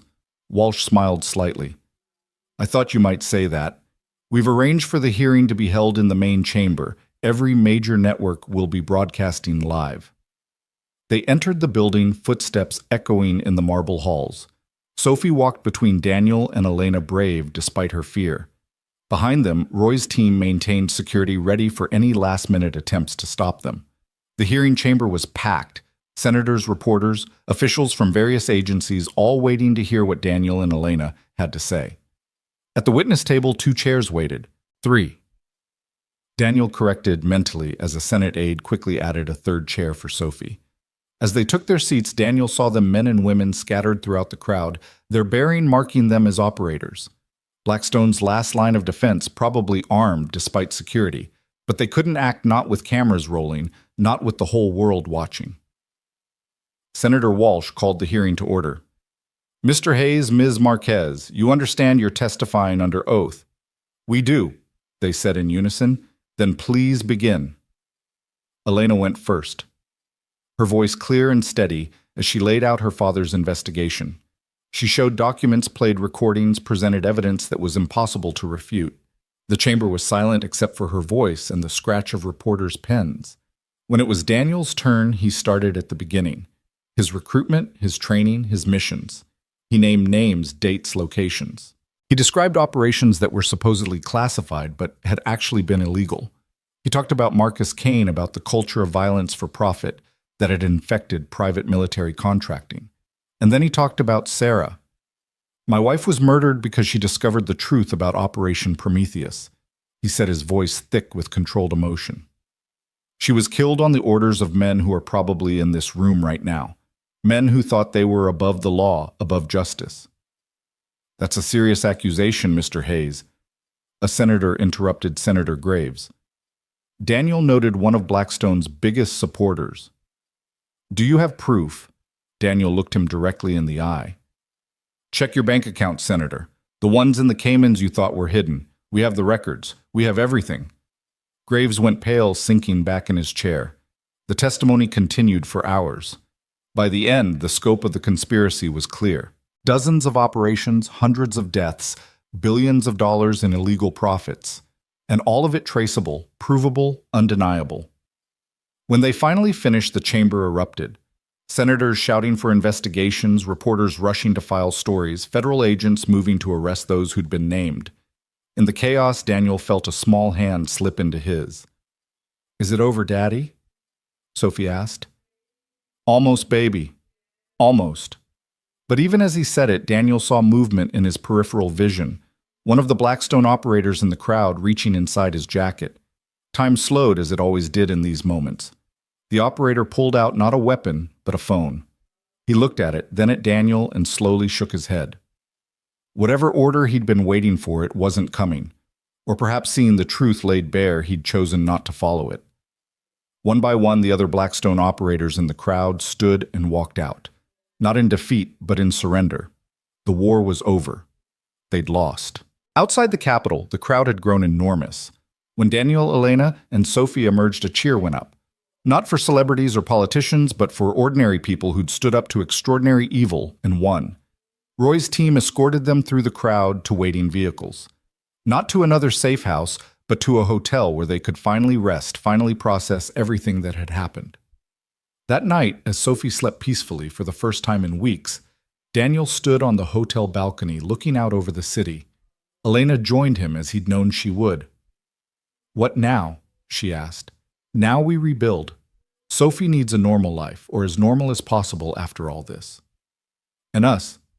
Daniel turned to her. In the chaos and violence they'd found, something neither had expected. Not just partnership, but possibility. I don't know, he admitted, but I'd like to find out. Elena smiled, the first real smile he'd seen from her since this all began. So would I. They stood together in comfortable silence, watching the city lights, the weight of the past weeks slowly lifting. Tomorrow would bring new challenges, trials, testimony, the long process of justice. But tonight, they were alive, they were free, and they were together.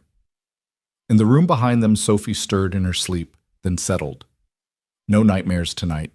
No running, no fear. Just peace, hard-won and precious. The news coverage continued for weeks.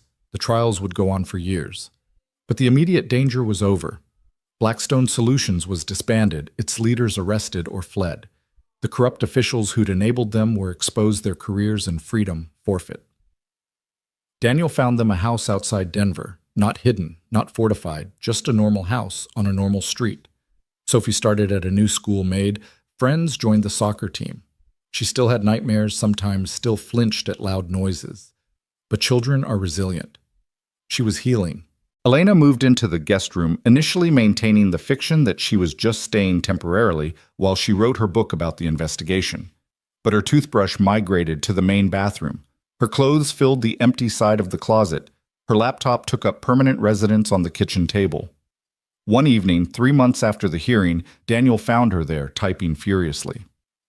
"How's the book coming?" he asked. "Almost done. Just trying to figure out the ending." "How does it end?" Elena looked up at him, then at Sophie playing in the backyard, then back to Daniel. I think it ends with hope, with the possibility that even after the worst darkness, people can find light again. That's a good ending. It's a beginning, really. She was right, Daniel realized. Everything they'd been through, the violence, the loss, the fight for justice, it was all just the beginning of something new. A life without looking over their shoulders. A future that belonged to them, not to the ghosts of the past. That night, as they sat down to dinner as a family, because that's what they'd become somewhere between the gunfire and the testimony, Sophie asked a question that stopped them both. Elena, are you going to marry my dad? Daniel nearly choked on his water. Elena turned bright red. Sophie, Daniel managed, you can't just... Why not? Sophie asked with 8-year-old directness. You love each other, don't you? Daniel and Elena looked at each other across the table. In that look was everything, the terror of the forest, the desperate flight through the mine, the standing together against impossible odds. But there was more, too. Quiet mornings over coffee. Shared laughter at Sophie's antics. The feeling of coming home to someone who understood the weight of the past and the fragility of the future. Yes, Elena said simply. We do. Sophie beamed. Good. Can we have cake at the wedding? The question of marriage would wait. There was no rush, no need to formalize what they already knew. They were family forged in fire and strengthened by survival. They'd fought for the truth, for justice, for each other. Now they had the harder task of learning to live in peace. But they'd do it together. As Daniel tucked Sophie into bed that night, she asked one more question. Daddy, are you happy? He thought about Tom Brennan, who'd died saving them. About Sarah, whose death had finally been avenged. About Marcus Kane, whose darkness had ultimately consumed him. About all the ghosts that would always be with him. Then he thought about Elena downstairs humming while she did dishes. About Sophie safe and loved and looking forward to tomorrow. About the life they were building from the ashes of the old one. Yeah, baby girl, he said, kissing her forehead. I'm happy. And for the first time in years, it was true. The autumn leaves were falling outside their Denver home when the first letter arrived. Daniel found it tucked under the windshield wiper of his truck. No postmark. No return address. Just his name written in precise block letters. He opened it carefully. Old habits making him check for powders or triggers. You testified. You won. But the war isn't over. They're regrouping. Be ready. A friend. Daniel showed it to Elena that evening after Sophie had gone to bed. She studied the handwriting, the paper looking for clues with her investigative instincts. Could be a crank, she said, though her tone suggested she didn't believe it. The trials have been all over the news. Lots of conspiracy theorists out there. Could be. Daniel agreed, but he started checking the house's security systems more frequently, started watching cars that lingered too long on their street. 3 days later, Jake Morrison called. He'd survived the ambush barely and spent months recovering in a CIA medical facility. His voice was different now, rougher, like something had broken inside him that couldn't be fully healed. We need to talk, Jake said. Not on the phone. Can you come to D.C.? Is Sophie safe here? For now. But Daniel, things are happening. Things that weren't in the files you released. Daniel made arrangements with Elena's cousin to watch Sophie for a few days, telling his daughter it was a work trip, nothing more. She accepted it with the resignation of a child who'd learned that sometimes adults had to do things that took them away. The flight to D.C. was turbulent, matching Daniel's mood. Elena sat beside him working on her laptop, but he could see the tension in her shoulders. They both knew this peace they'd found was fragile, possibly temporary. Jake met them at a small restaurant in Georgetown, one of those places that had been there forever, and asked no questions. He looked older, thinner, moving with the careful precision of someone managing chronic pain. Prometheus wasn't the only program, he said without preamble. It was part of something bigger, something that goes back decades. We exposed everyone involved, Elena protested. The arrests, the trials. You exposed one tentacle of the octopus, Jake interrupted. But the body is still out there, still functioning, and now it's angry. He slid a folder across the table. Inside were photographed surveillance shots of men and women Daniel didn't recognize but whose bearing he knew intimately. Operators. Predators. They call themselves the Prometheus Foundation now. Jake explained. Officially, they're a think tank focused on defense policy. Unofficially, they're the survivors of Blackstone and half a dozen other contractors reorganized under new management. Who's running it? Daniel asked, though he had a feeling he already knew the answer. We don't know the name at the top, but the operational commander is someone you know. Victoria Kane. The coffee cup in Daniel's hand cracked. Victoria Kane, Marcus's sister. Former CIA brilliant, and according to rumors, even more ruthless than her brother had been. She blames you for Marcus's death, Jake continued, but it's more than personal. The testimony you gave, the evidence you released, it cost them billions in contracts, dozens of operatives in prison. They want revenge, but they also want to rebuild. And to do that, they need you silenced. So we go to the FBI, Elena said. To the Justice Department. Jake laughed bitterly. With what rumors, suspicions? The Foundation is careful. They've learned from Blackstone's mistakes. No electronic trails, no documentation. Everything is verbal. Everything is deniable. Then why tell us? Daniel asked. Because they're planning something. My sources say it's big something that will restore their credibility and funding. And somehow you're part of it. Daniel's mind raced through possibilities, but there were too many variables, too many unknowns. He needed more information, but getting it would mean stepping back into the shadows he'd been trying to escape. There's more, Jake said, his voice dropping. They have someone inside, someone close to the investigation, maybe even close to you. That's how they've been staying ahead of law enforcement. The words chilled Daniel more than any direct threat could have. Someone close to them was a traitor. Someone they trusted was feeding information to their enemies. They flew back to Denver that night, both of them silent during the flight processing what Jake had told them. As they drove home from the airport, Daniel noticed the tail immediately. Black sedan, professional spacing, textbook surveillance. We have company, he told Elena. She didn't turn around, didn't react visibly. How many pull? Just one car. They want us to know they're there, like. It was a message. We can reach you whenever we want. Daniel's hands tightened on the steering wheel, but he kept driving normally. No point in escalating, not with Sophie waiting at home. The sedan followed them all the way to their street, then continued past as they turned into their driveway. Through the living room window, Daniel could see Sophie doing homework at the kitchen table, Elena's cousin helping her with math problems. Normal. Safe. For now. That night, after everyone was asleep, Daniel sat in the dark living room watching the street through a gap in the curtains. The sedan was back parked 3 houses down, engine off, but occupied. They weren't even trying to hide anymore. Elena found him there at 3 a.m. She didn't say anything, just sat beside him and took his hand. We can't live like this, she said finally. I know. Sophie deserves better. I know. So what do we do? Daniel had been thinking about that all night. Running wouldn't work. They'd proven they could find them anywhere. Going on the offensive meant becoming the very thing he'd been trying to leave behind. But there was a third option. We make them come to us, he said. On our terms, on ground we choose. That's dangerous. Everything's dangerous now. But if we control the when and where, we have a chance.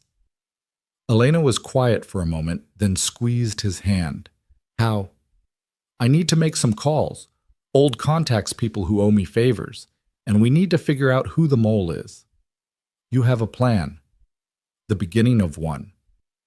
The next morning, Daniel started making preparations. He called Roy Collins first. The old SEAL had returned to Montana after the hearings, but he answered on the first ring. Figured I'd be hearing from you, Roy said. Jake called me yesterday. Can you help? Already am. Got 5 guys heading your way. Good ones, people I trust absolutely. Roy, I can't pay. Nobody's asking you to. Some fights you take because they're right. Next, Daniel contacted Senator Walsh's office. She was in a Judiciary Committee meeting, but her aide promised she'd call back within the hour. She did in 45 minutes. Mr. Hayes, I heard about your visit with Mr. Morrison, she said carefully. Phones weren't secure, even hers. We need to discuss the weather, Daniel said, using an old code that meant face-to-face meeting required. I'll be in Denver tomorrow for a fundraiser. Can you meet me at the Brown Palace, 2 o'clock? We'll be there.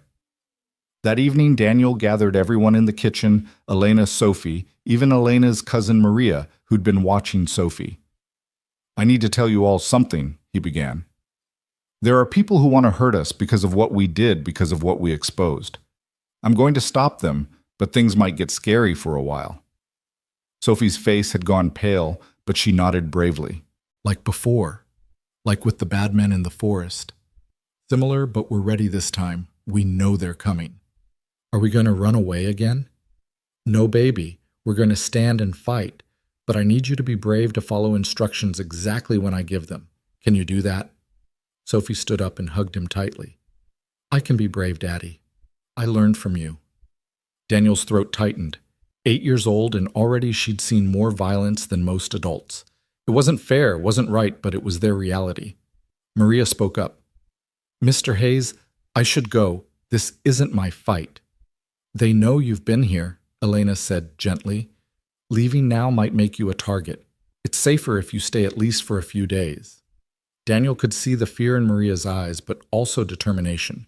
She was a kindergarten teacher, not a soldier, but she nodded. "Tell me what I need to do." That night, Roy's team arrived. They came separately, entering through the back door after dark, each carrying duffel bags full of equipment. Daniel knew 3 of them from previous operations, solid operators who'd kept their skills sharp in the civilian world. They set up a command post in the basement, installing cameras, motion sensors, and communication equipment. The house was transformed from a suburban home into a defended position, though nothing visible from the outside changed. "They're still watching." One of Roy's men reported monitoring the surveillance feeds. Same sedan rotating crews every 8 hours. "Let them watch, Mom," Daniel said. "I want them to think we're scared, hunkered down." The meeting with Senator Walsh the next day was illuminating. She arrived with minimal security, trusting Daniel's assessment that a large protective detail would only escalate tensions. They met in a private dining room swept for bugs by Roy's team. "The Prometheus Foundation has been lobbying hard," she said without preamble. "They're pushing for new defense contracts, claiming the Blackstone scandal was an aberration, and they're gaining traction." "How?" Elena asked. "After everything that came out, they're offering something the government wants: complete deniability. All operations handled through shell companies in countries without extradition treaties. They've learned from Blackstone's mistakes." "And Victoria Kane," Walsh's expression darkened. "Officially, she's a consultant. Unofficially, she's orchestrating something that has my contacts worried. There's chatter about a demonstration, something to prove their value." "A false flag operation," Daniel guessed. "Possibly, or something worse.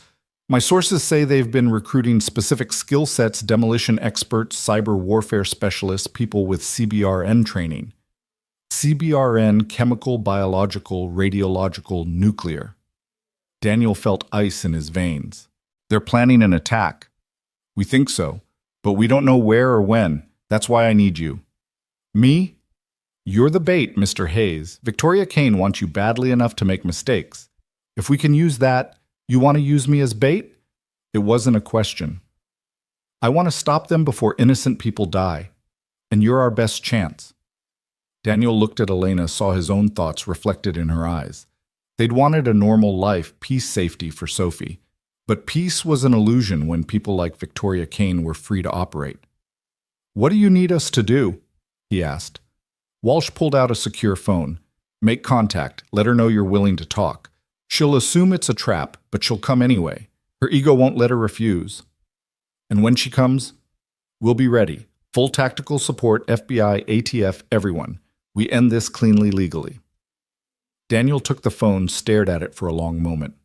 Once he made this call, there was no going back. The war would resume, and this time it would be final. He dialed the number Walsh provided. It rang twice before a familiar voice answered. "Victoria Kane. This is Daniel Hayes." Silence for a heartbeat, then a soft laugh. "Mr. Hayes, I wondered when you'd call. We need to talk." "Yes, we do. You killed my brother." "Your brother killed my wife." And round we go. Where does it end, Mr. Hayes?" "That's what I want to discuss, face to face." Another laugh, harder this time.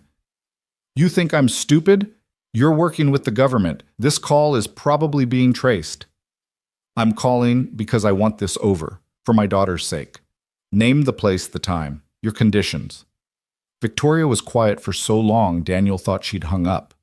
Then, interesting. You're either very brave or very desperate. Both. Tomorrow night, there's an abandoned warehouse complex on the outskirts of Denver. I'll send coordinates 1 hour before. Come alone. My daughter. Bring her. Bring the journalist too. This concerns all of you. The line went dead. Daniel looked at Walsh, who was already on another phone coordinating with her team. She knows it's a trap, Elena said. Yes, Daniel agreed, but she'll come anyway. She can't resist the opportunity. They spent the next day preparing. Roy's team scouted possible locations for the meet, identifying likely warehouse complexes. The FBI positioned response teams around the city ready to move once they had a location. Elena worked with Maria to create a safe room in the house, somewhere Sophie could hide if things went wrong. As the sun set, Daniel stood in his daughter's room, watching her pack a small backpack with her most important possessions, her stuffed elephant, a photo of her mother, a book Daniel had been reading to her. "Are we going to be okay, Daddy?" she asked. Daniel knelt beside her, choosing his words carefully. "I'm going to do everything I can to keep you safe. And there are good people helping us, people who want to stop the bad ones." "But you can't promise." It wasn't a question. His 8-year-old daughter had learned that promises about safety were wishes, not guarantees. "No," he admitted. "I can't promise. But I can promise I'll fight for you with everything I have." Sophie hugged him tightly. "I know you will." The coordinates came exactly 1 hour before the meet. An abandoned meatpacking plant on the industrial east side closed for a decade. Roy's team was already moving, setting up overwatch positions. The FBI was coordinating their approach, careful not to spook Victoria's people. Daniel, Elena, and Sophie drove alone in their truck, following the GPS to the designated location. The building loomed against the night sky, dark and skeletal. A single light burned in a loading dock door. "Remember the plan?" Daniel told Elena. "If things go bad, I get Sophie out." "I know." They parked and walked toward the light, Sophie between them. Daniel could feel crosshairs on his back, knew Victoria's people were watching, but Roy's team was out there too, guardian angels in the darkness. The loading dock led to a massive refrigeration room, empty, except for Victoria Kane and 6 operators. She was smaller than Daniel had expected, but her presence filled the space. She had Marcus's eyes, cold, calculating, predatory. "Mr. Hayes," she said pleasantly. "Ms. Marquez, and little Sophie, you look just like your mother." "Don't talk about her mother," Daniel said quietly. Victoria smiled. "Touchy subject, I understand. Marcus was touchy for me too. Until you murdered him." "It was self-defense. It was execution. But I'm not here for revenge. Not entirely." "Then what?" Victoria began pacing her operators, maintaining their positions. "You destroyed something that took decades to build. Blackstone, Prometheus, all of it. But you didn't destroy the need for it. Governments still need deniable operations.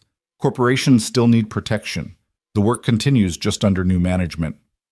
"Your management." "I'm rebuilding better, smarter, learning from past mistakes. No more cowboys like Marcus, no more sloppy operations that leave trails. Professional, efficient, invisible." "And you want what from us?" Victoria stopped pacing, faced them directly. "I want you to recant your testimony. Publicly state you were coerced, that the evidence was fabricated. Help restore confidence in private military contracting." Elena laughed, sharp and bitter. "You're insane." "Am I?" "Your testimony destroyed lives, ended careers. Good people, patriots who served their country, are now in prison because of you."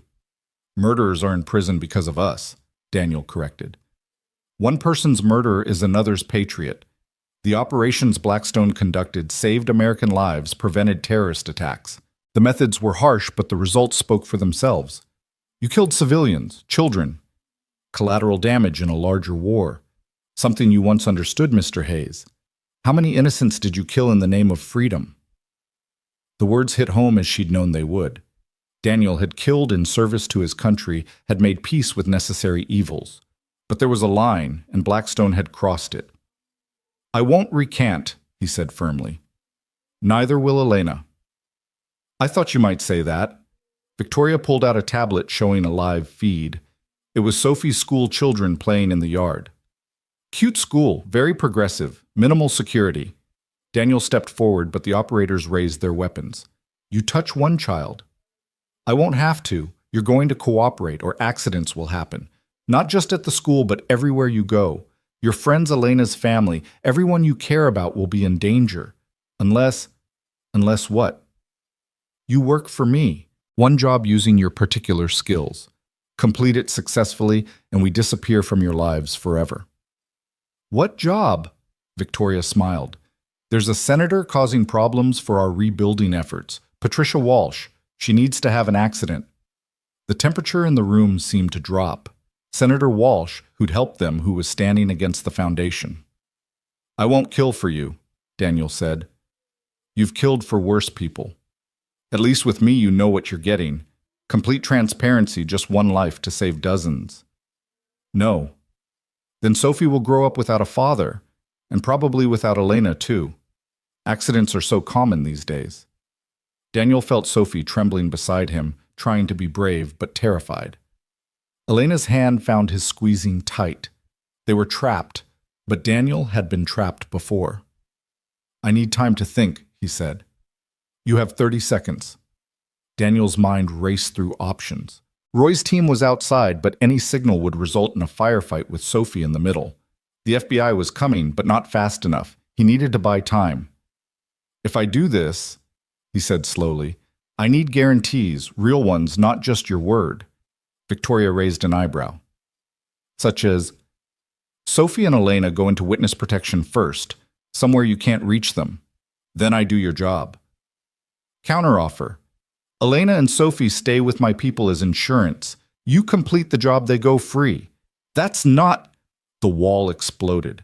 Flashbang grenades filled the room with blinding light and deafening sound. Daniel reacted instantly, throwing himself over Sophie while pulling Elena down.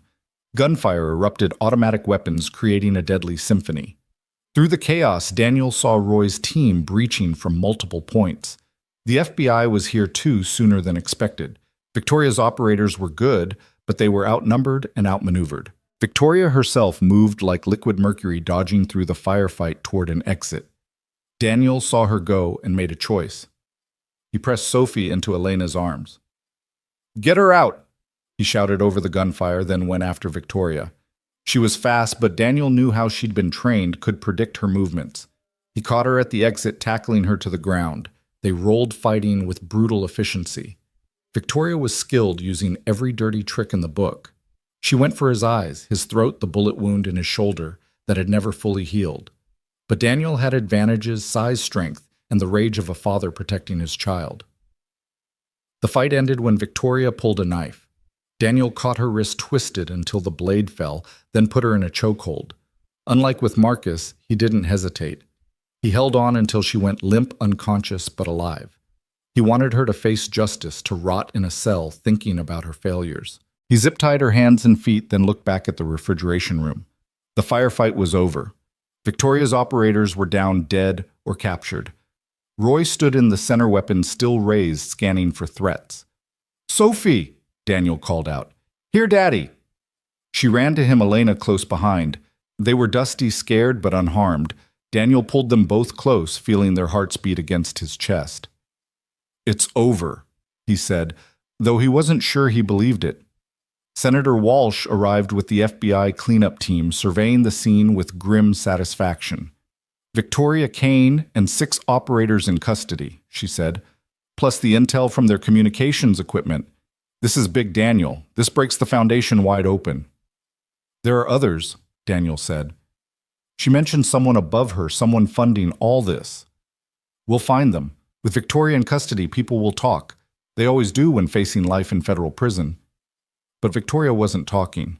Even in custody, even facing multiple life sentences, she maintained her silence. Her lawyers, expensive ones who appeared from nowhere, fought every charge, challenged every piece of evidence. Weeks passed. The trial was set, witnesses prepared, but Daniel couldn't shake the feeling that something was wrong. Victoria was too calm, too confident for someone facing life in prison. The answer came at 3 in the morning, exactly 1 month after the warehouse confrontation. Daniel woke to the sound of Sophie screaming. He ran to her room, found her sitting up in bed, pointing at the window. There was something attached to the glass, a photo. Daniel approached, carefully examining it in the moonlight. It was a picture of Victoria Kane, in a business suit, standing outside a federal courthouse. Free. The phone rang. Daniel answered, already knowing who it would be. "Hello, Daniel." Victoria's voice was smooth, amused. "Did you really think prison could hold me? I have judges who owe me favors, prosecutors who value their family's safety. The charges have been dropped. Lack of evidence, they said. That's impossible. We had you cold. You had nothing that money and influence couldn't erase. But don't worry, I'm not coming after you. Not yet. I have bigger plans now, and frankly, you've become irrelevant. Then why call professional courtesy? You fought well better than Marcus ever did. I respect that. So I'm giving you a choice. Disappear. Really disappear this time, and I'll pretend you don't exist. Stay, and you'll wish you'd taken my offer. We're not running. I thought you might say that. Your funeral. Literally. Eventually."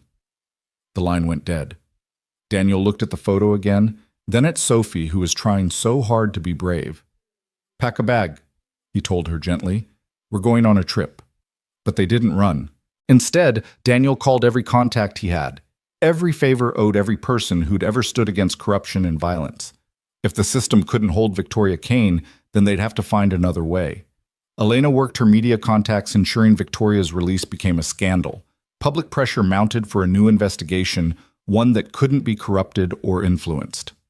Roy's team became permanent fixtures, rotating shifts to maintain security. Other veterans joined them, men and women who'd heard the story and refused to let Victoria win. Senator Walsh, though frustrated by the legal failure, continued pushing for congressional action. New laws were proposed, oversight committees formed, all aimed at preventing another Blackstone, another Prometheus Foundation. And somewhere in the shadows, Victoria Kane watched and waited, planning her next move in a game that seemed to have no end. But Daniel was done being reactive, done waiting for the next attack. If Victoria wanted a war, he'd give her one. Not with violence that was her way, not his anymore, but with truth, persistence, and the unwavering determination of a father protecting his family. The real fight was just beginning. The weeks following Victoria's release became a careful dance of vigilance and investigation. Daniel transformed their Denver home into something more than a fortress. It became a command center for a different kind of warfare.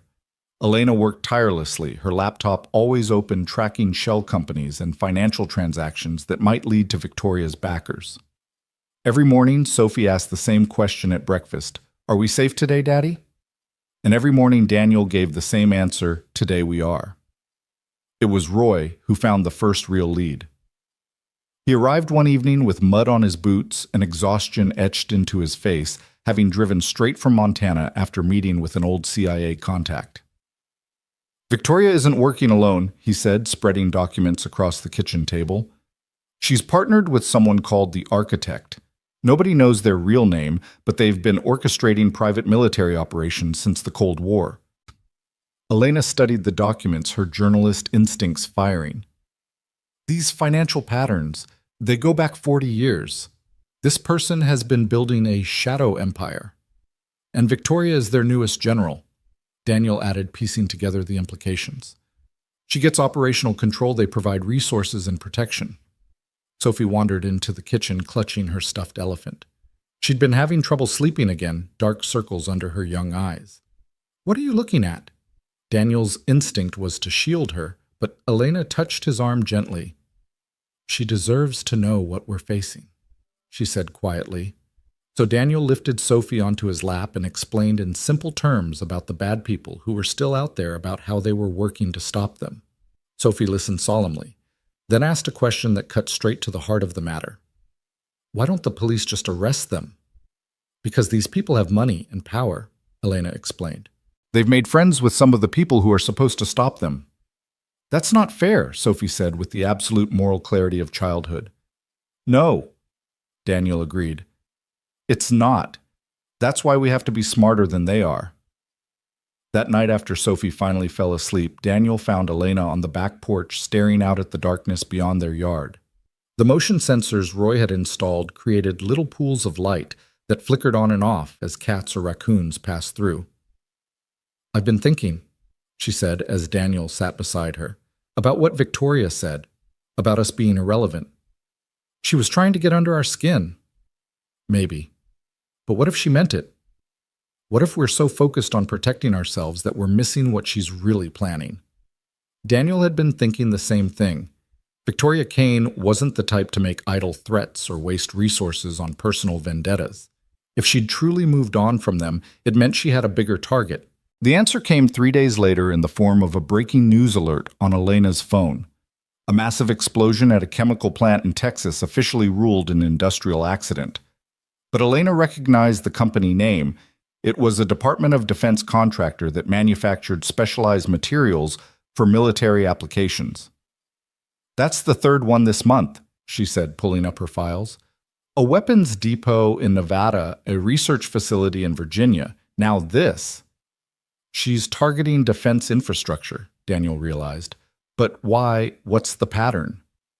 They spent hours mapping the attacks looking for connections.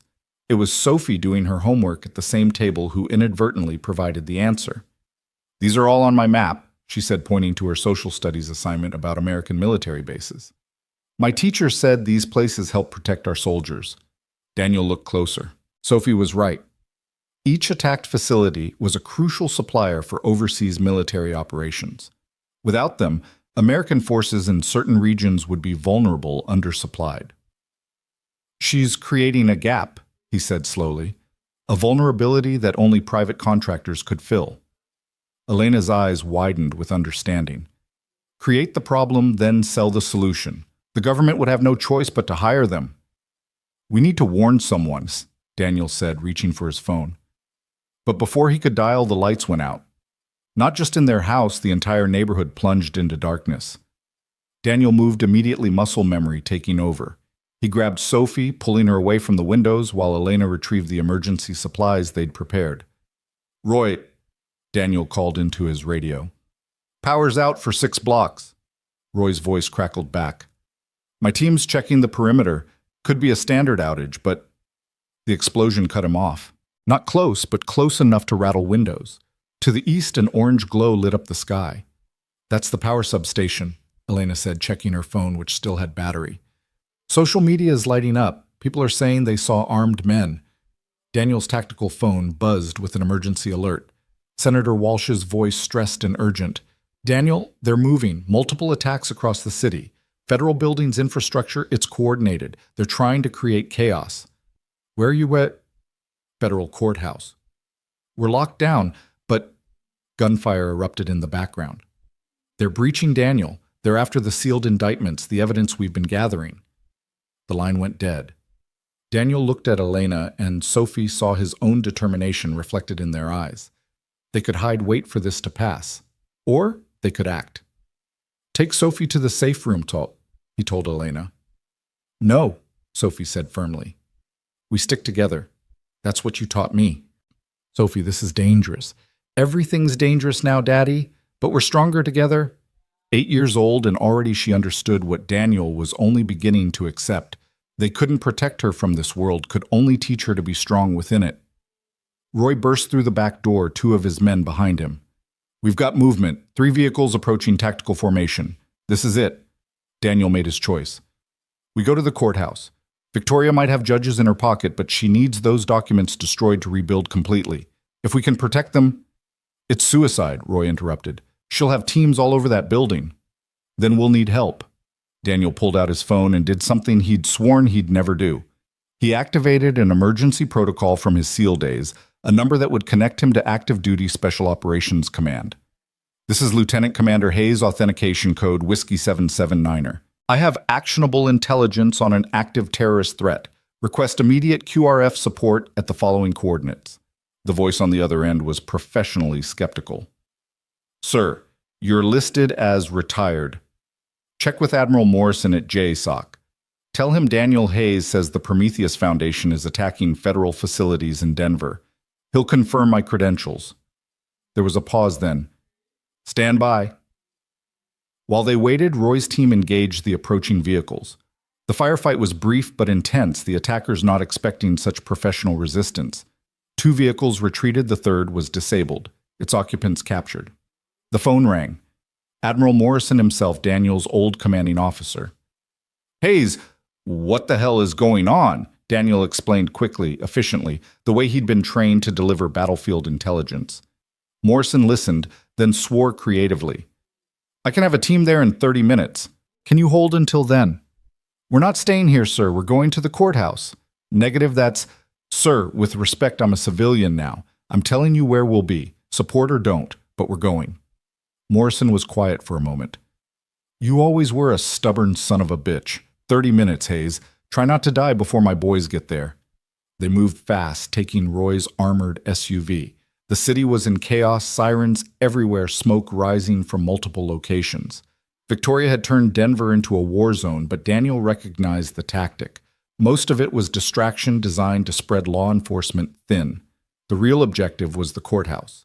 They approached from the west using side streets to avoid the main combat zones. 3 blocks away, they could see the courthouse was under siege. Multiple breaching points, professional assault tactics. Victoria had brought an army. There, Elena pointed to a parking garage adjacent to the courthouse. We can access the underground tunnels from there. Daniel looked at her in surprise. I'm a journalist, she said with a slight smile. I know every government building's dirty secrets.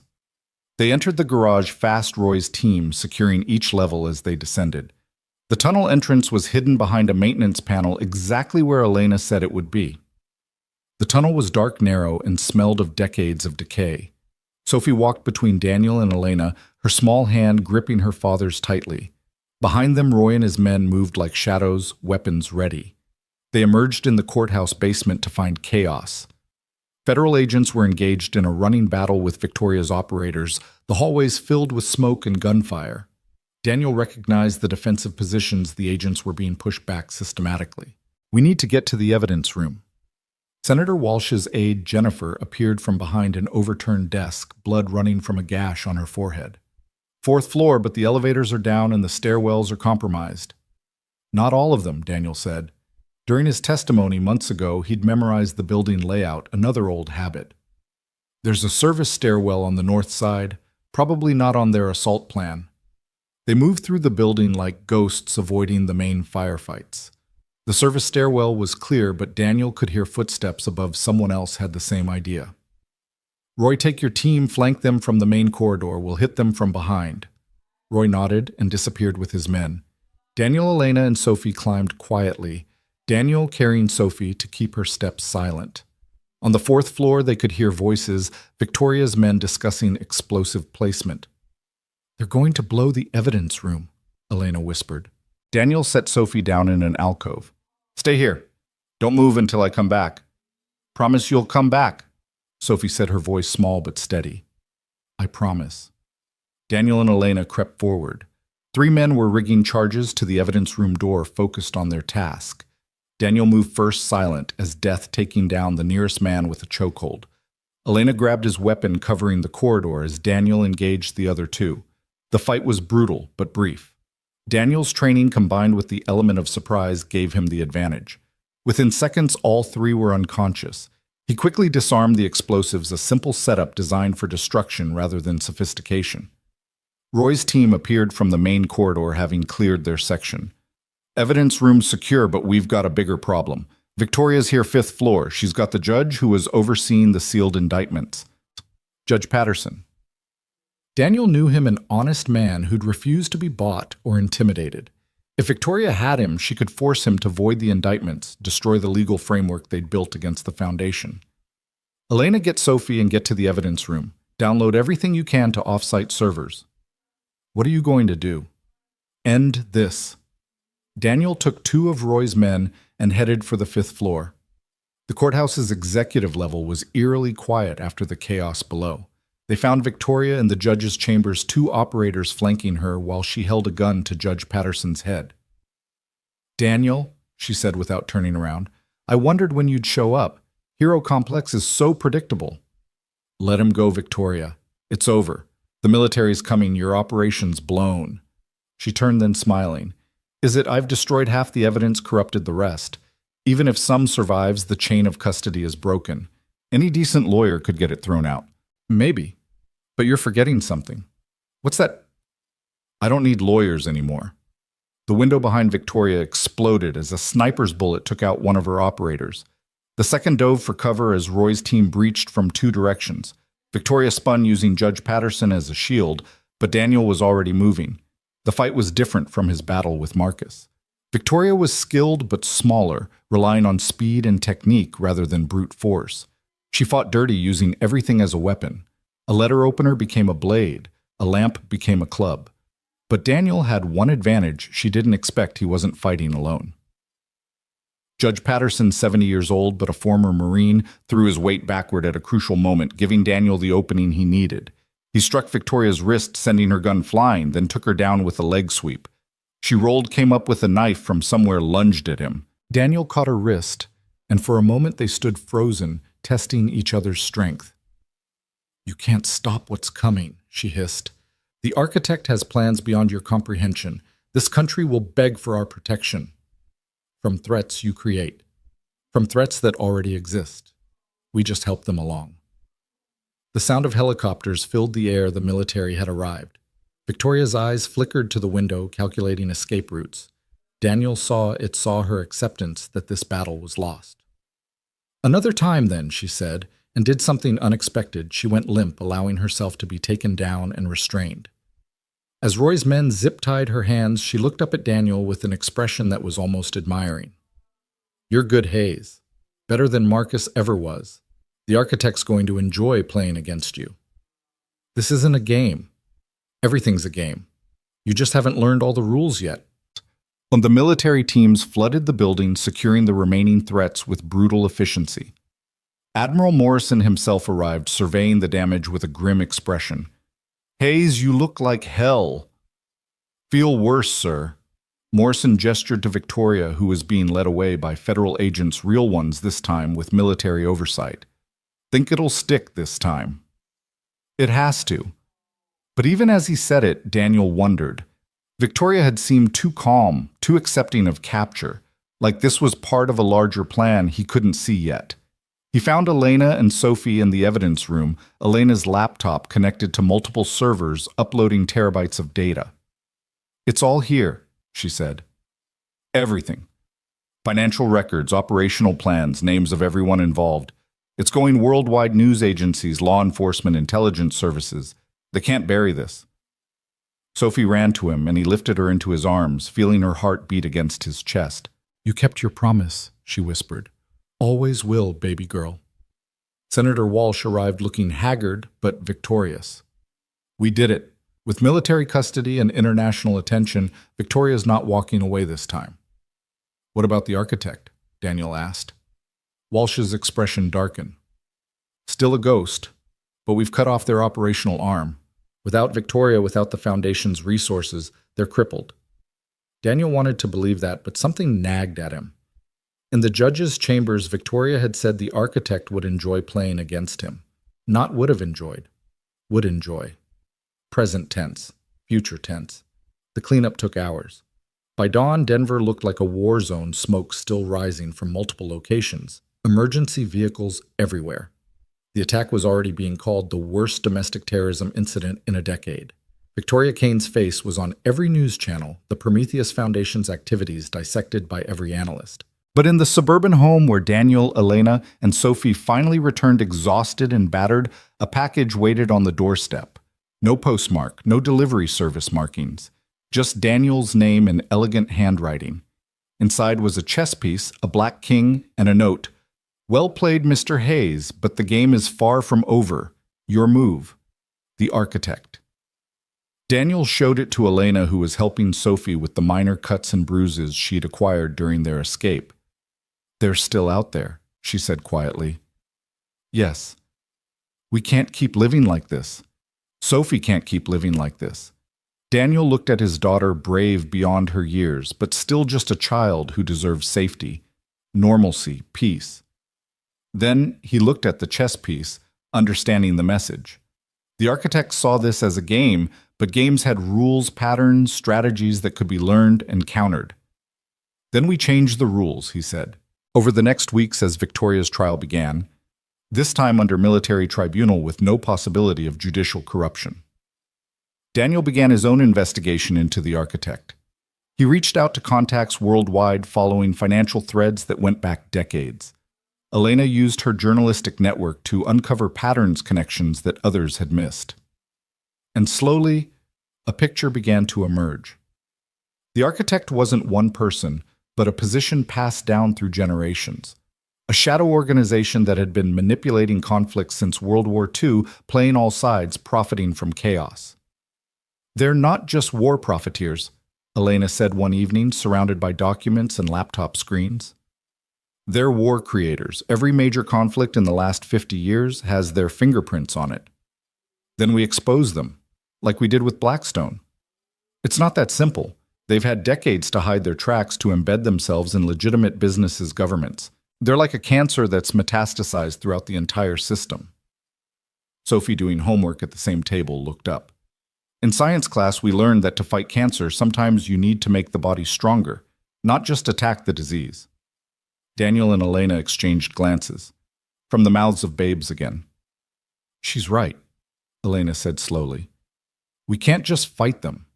We need to build something stronger, a network of our own. And so they began. Using the credibility earned from exposing Blackstone and stopping Victoria, they reached out to others who'd fought similar battles.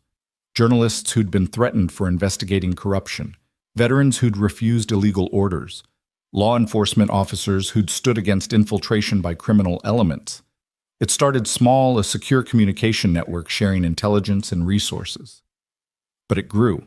Within 6 months, they had cells in 12 countries, all committed to exposing and fighting the shadow organizations that thrived on conflict and chaos. Victoria, from her military prison cell, somehow got a message to Daniel, "You're learning. The architect must be pleased." Daniel didn't respond, but he understood now. This wasn't about winning a single battle or even a war. This was about evolution, about becoming something capable of fighting an enemy that had evolved over decades. Sophie grew stronger too, though Daniel wished she didn't have to. She learned self-defense from Roy, investigation techniques from Elena. And from Daniel, she learned the most important lesson, that standing against evil wasn't a choice but a responsibility, especially for those strong enough to fight. 1 year after the Denver attack, they received another package. This time it contained a white king and a simple message, "Your move was unexpected. Interesting. The game continues." Daniel placed the white king next to the black one on his desk. The architect was right. The game did continue.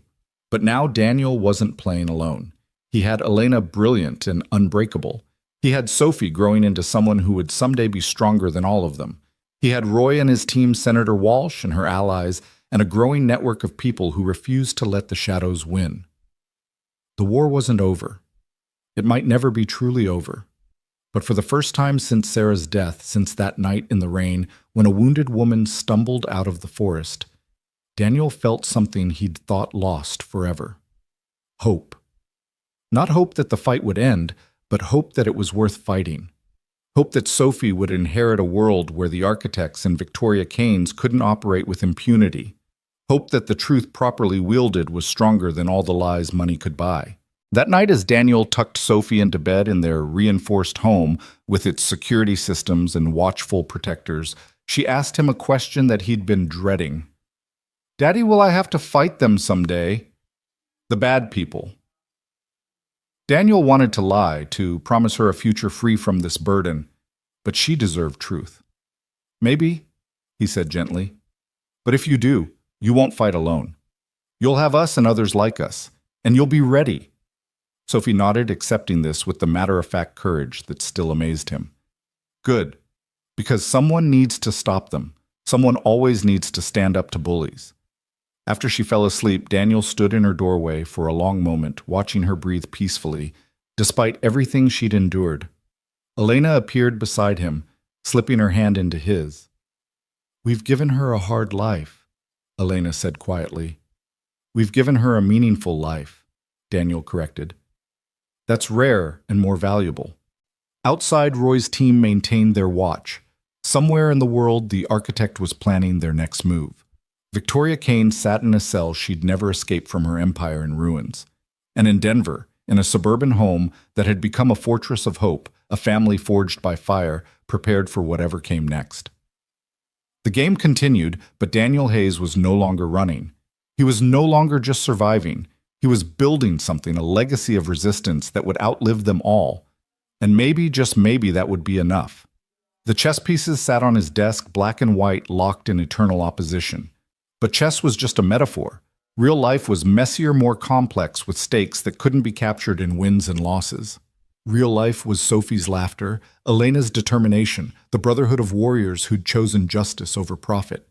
Real life was worth fighting for, and so they would fight for as long as it took against whatever came together. The war was far from over, but for tonight in this moment, they were winning. And that was enough.